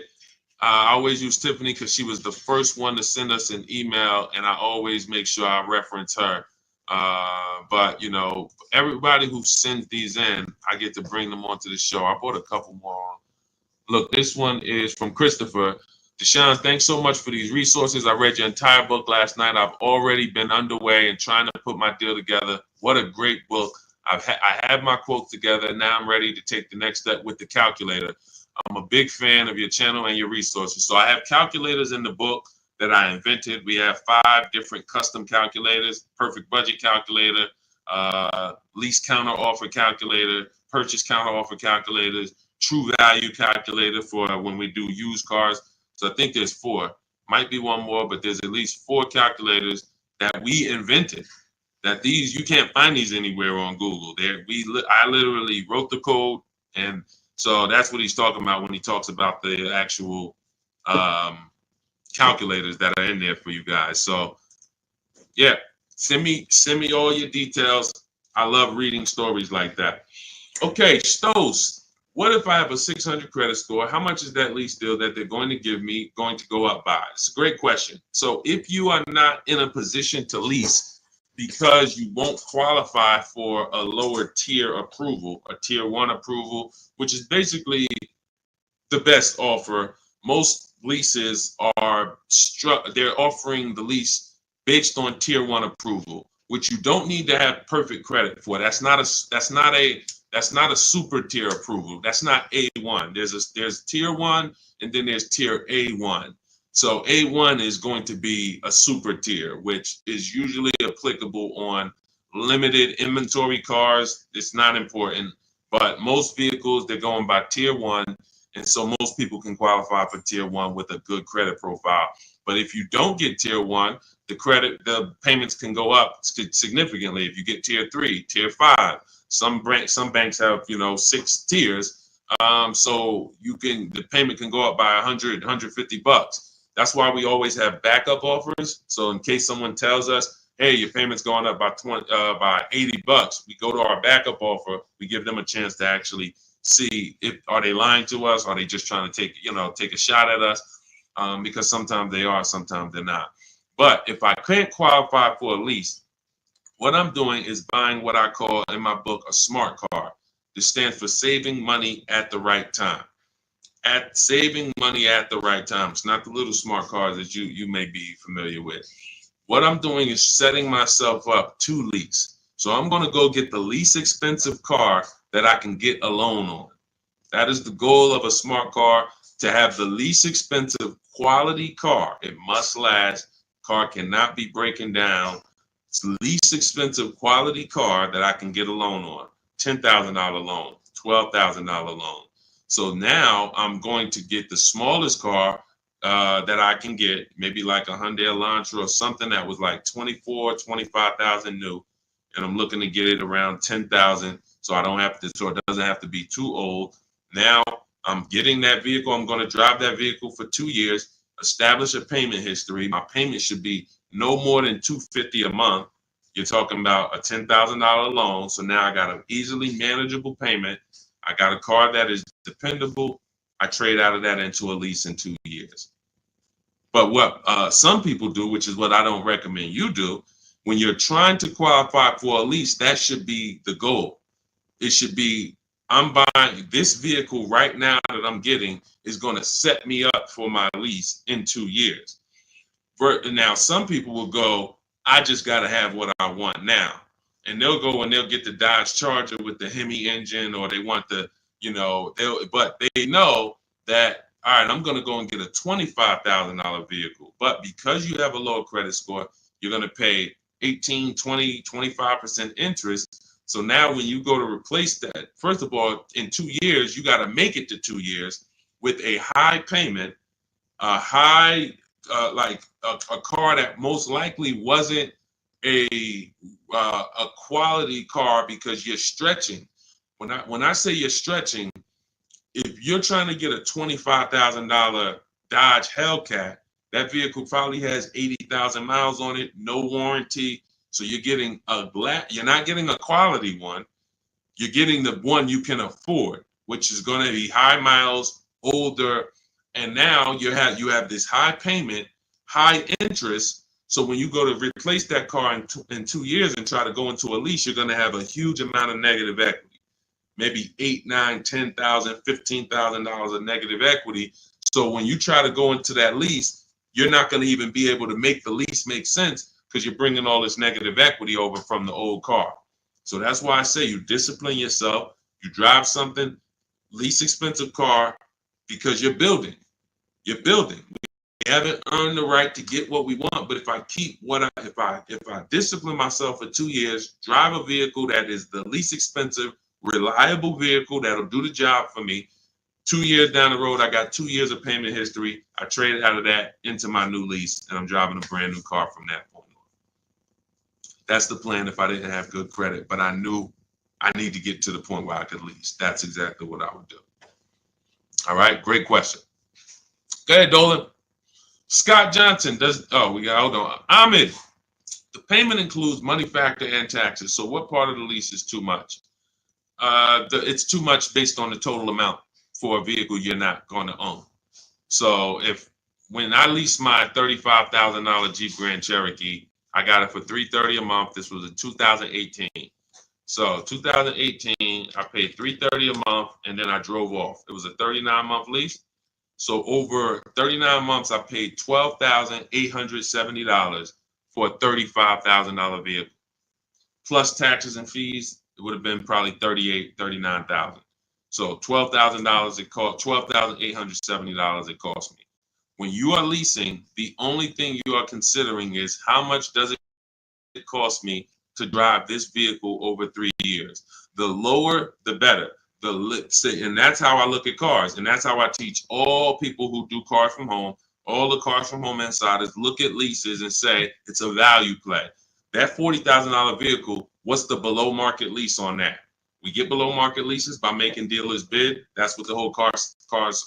That's a huge part of what the cars from home system is. You're not going to get the below market deal negotiated because you don't know what the market is. 80% of dealers are overpriced. So 4 out of 5 dealers are not going to give you a below market offer. They're going to hold more profit. They'll give you a discount, but they're not going to beat all their competition and give you the biggest discount. That's why we get multiple offers. Once we look at the below market lease, we can determine how much we're paying for this vehicle over a 3-year period.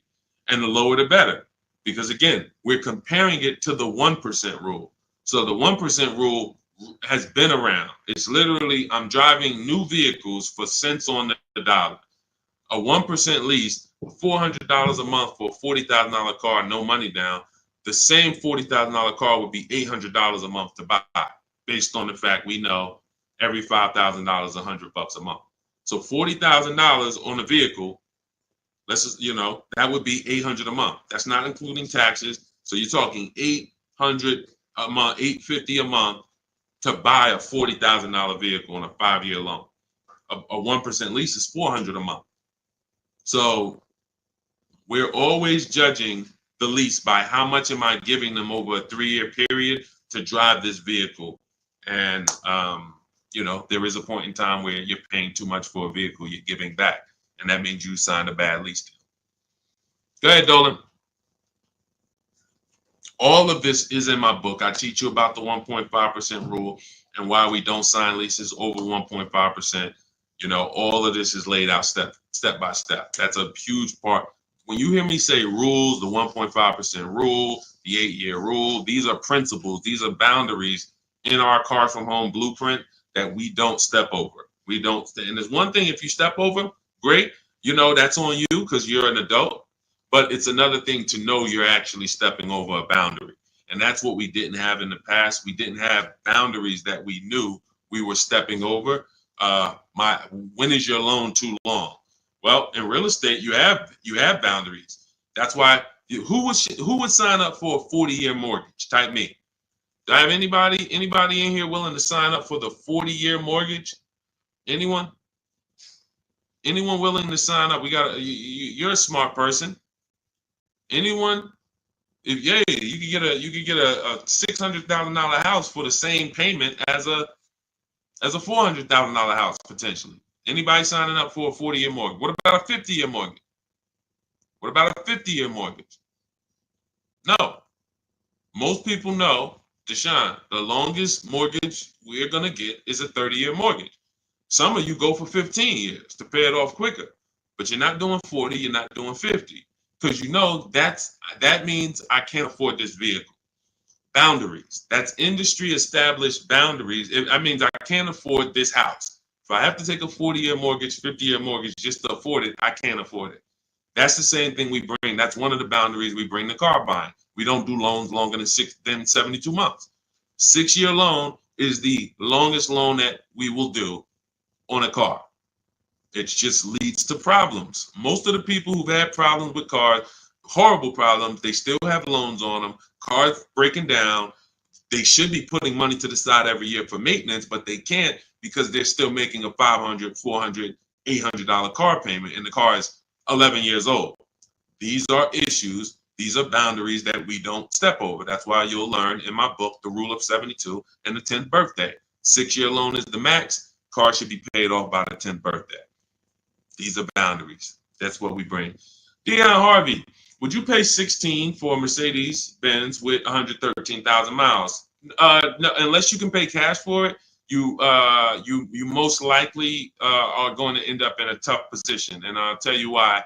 If you can pay cash for it, then you can put away money for the maintenance and for the upkeep.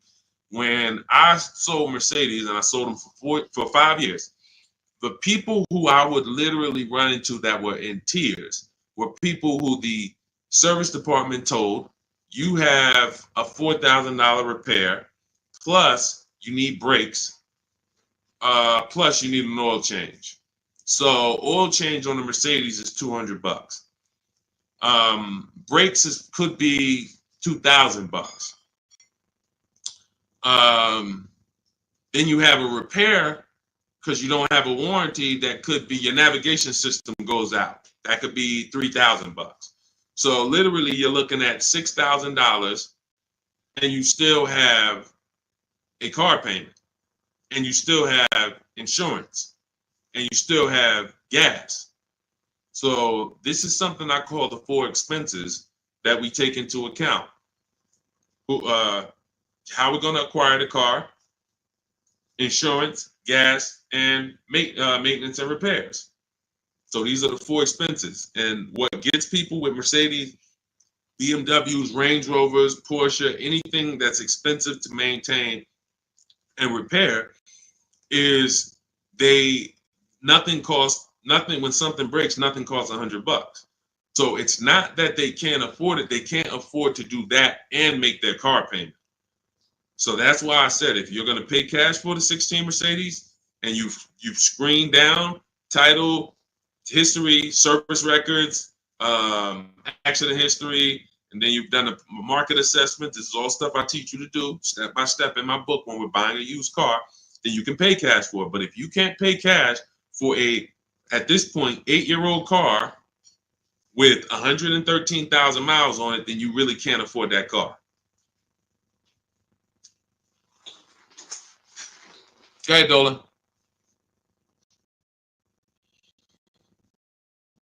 Any Euro car after $100,000 is a money pit. That's why you can get them cheaper. And listen, if you know, you can have vehicles that were well taken care of by people and they just went to upgrade their model.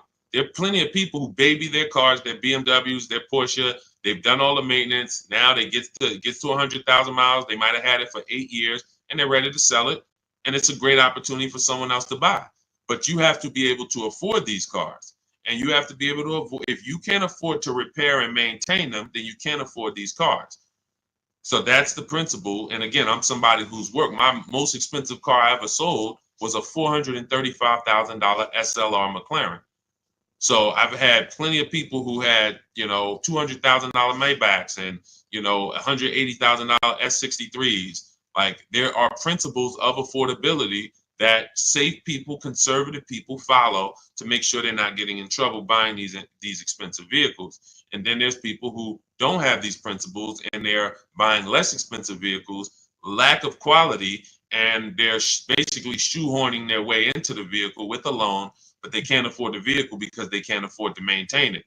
And they can't afford to pay it off in time before things really start going wrong. If I got a paid off Mercedes or paid off Range Rover, but I'm putting, I was paying $700 a month to buy it, but now it's paid off. So now I put $300 a month to the side in an emergency fund. So when something breaks, I go to my emergency fund. Okay, my car needs this, my car needs that, but I'm not making a car payment anymore, so I can afford the maintenance. Problem is, when you're making a car payment and things start breaking, that's the problem. That's what we want to stay away from. So Ron, I have to turn in my 2022 Kia EV 425. Don't want to buy it, but my buyer's 21, worth only 15 right now. So 425 a month on a $41,000 car, good deal. It sounds like it, but we don't know if that was the best deal, and that's the problem. Sounds like it. It's a 1% lease, 425.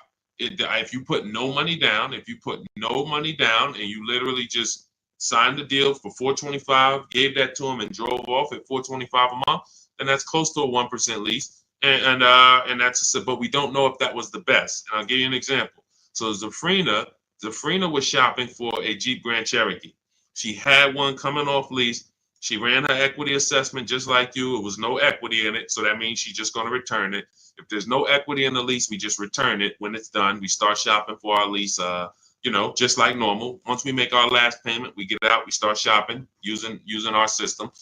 Now we get our offers. She gets offers on this Jeep Grand Cherokee Limited, and she said it was about 1.2%, which is a solid deal. I mean, 1.2%. Great value lease. But she said that the dealer who won the bid, who she was about to choose, said that because she was coming out of a 1% lease that I had helped her get going back to 2021, right before the pandemic, maybe 2020. She was coming out of a 1% lease. So she was really trying to get back to a 1% lease, not go up to 1.2. So the dealer said, this other vehicle I have, this electric one, I could get you to 1% on that. So she asked in our group, because this is people who shop with Deshone. If you want to shop with Deshone, if you want to learn, depends on how you learn. Go to my same bio and you'll see buttons that says, see if you qualify, shop with Deshone. But I do work with people who want to actually shop in a different way. Blueprint is for people who like blueprints. If you are a blueprint person, Deshone, give me the blueprint. That is my Cars from Home book. It's the ultimate blueprint to below market deals. That's why I show all of these people who actually used it and wrote about it, and you can read the reviews on it. But when you see these Facebook posts, these are people who have been working with me and in my private program. But anyway, let's get to the point. She now says, should I take the 1% on the different vehicle? I said, you got to you have to reach out to all the dealers that emailed you about the original Jeep Grand Cherokee and now give them a shot, because now that guy might be offering you 1%, but you don't know, is that the best deal? Just because he was going to give you the best deal on the normal version, he beat everyone else. That does not mean he's giving you the best on this electric version. He could be using this as an opportunity to make a little more money on you. So she connects, sends out my scripts. We have this contact script, very simple to use, copy and paste.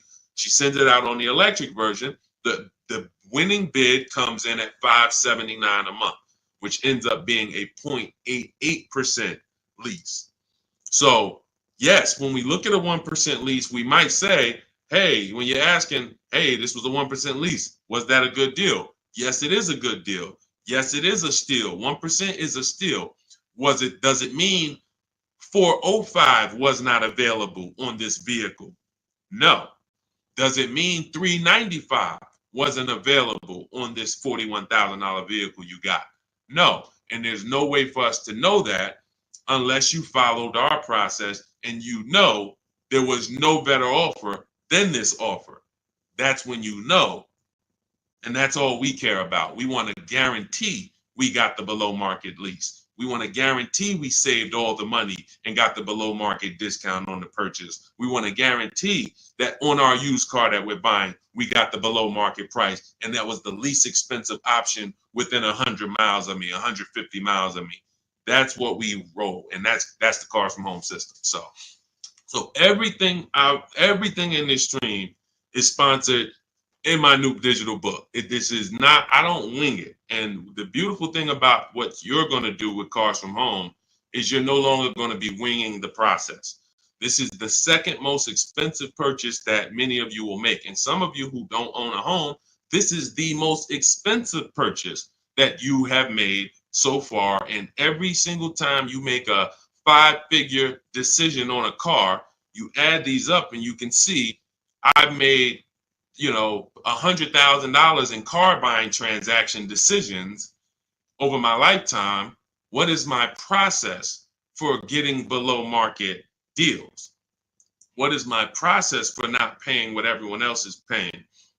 You've winged it, but you're no longer going to wing it. This is a 7-step process.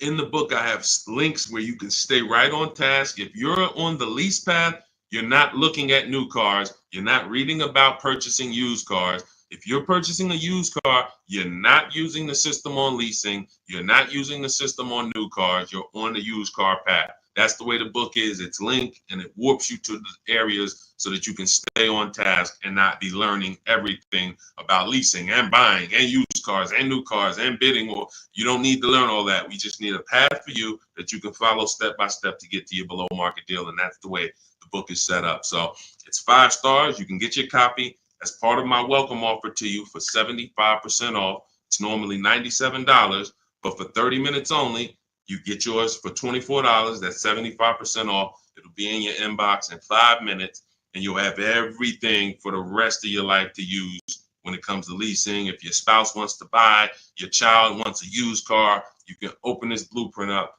at all times and use these strategies that you paid $24 for. Now, if you missed it and you didn't get there before the 30 minutes is went to zero, then you'd have all these strategies and you paid $97 for it. It's still a win. It's still going to be in the top 3, top 5 most valuable books you've ever owned to your bank account. That is the biggest thing. This book being valuable to your bank account. So go get your copy for 75% off. Click that picture of me in my TikTok bio. Click that picture of me on Instagram.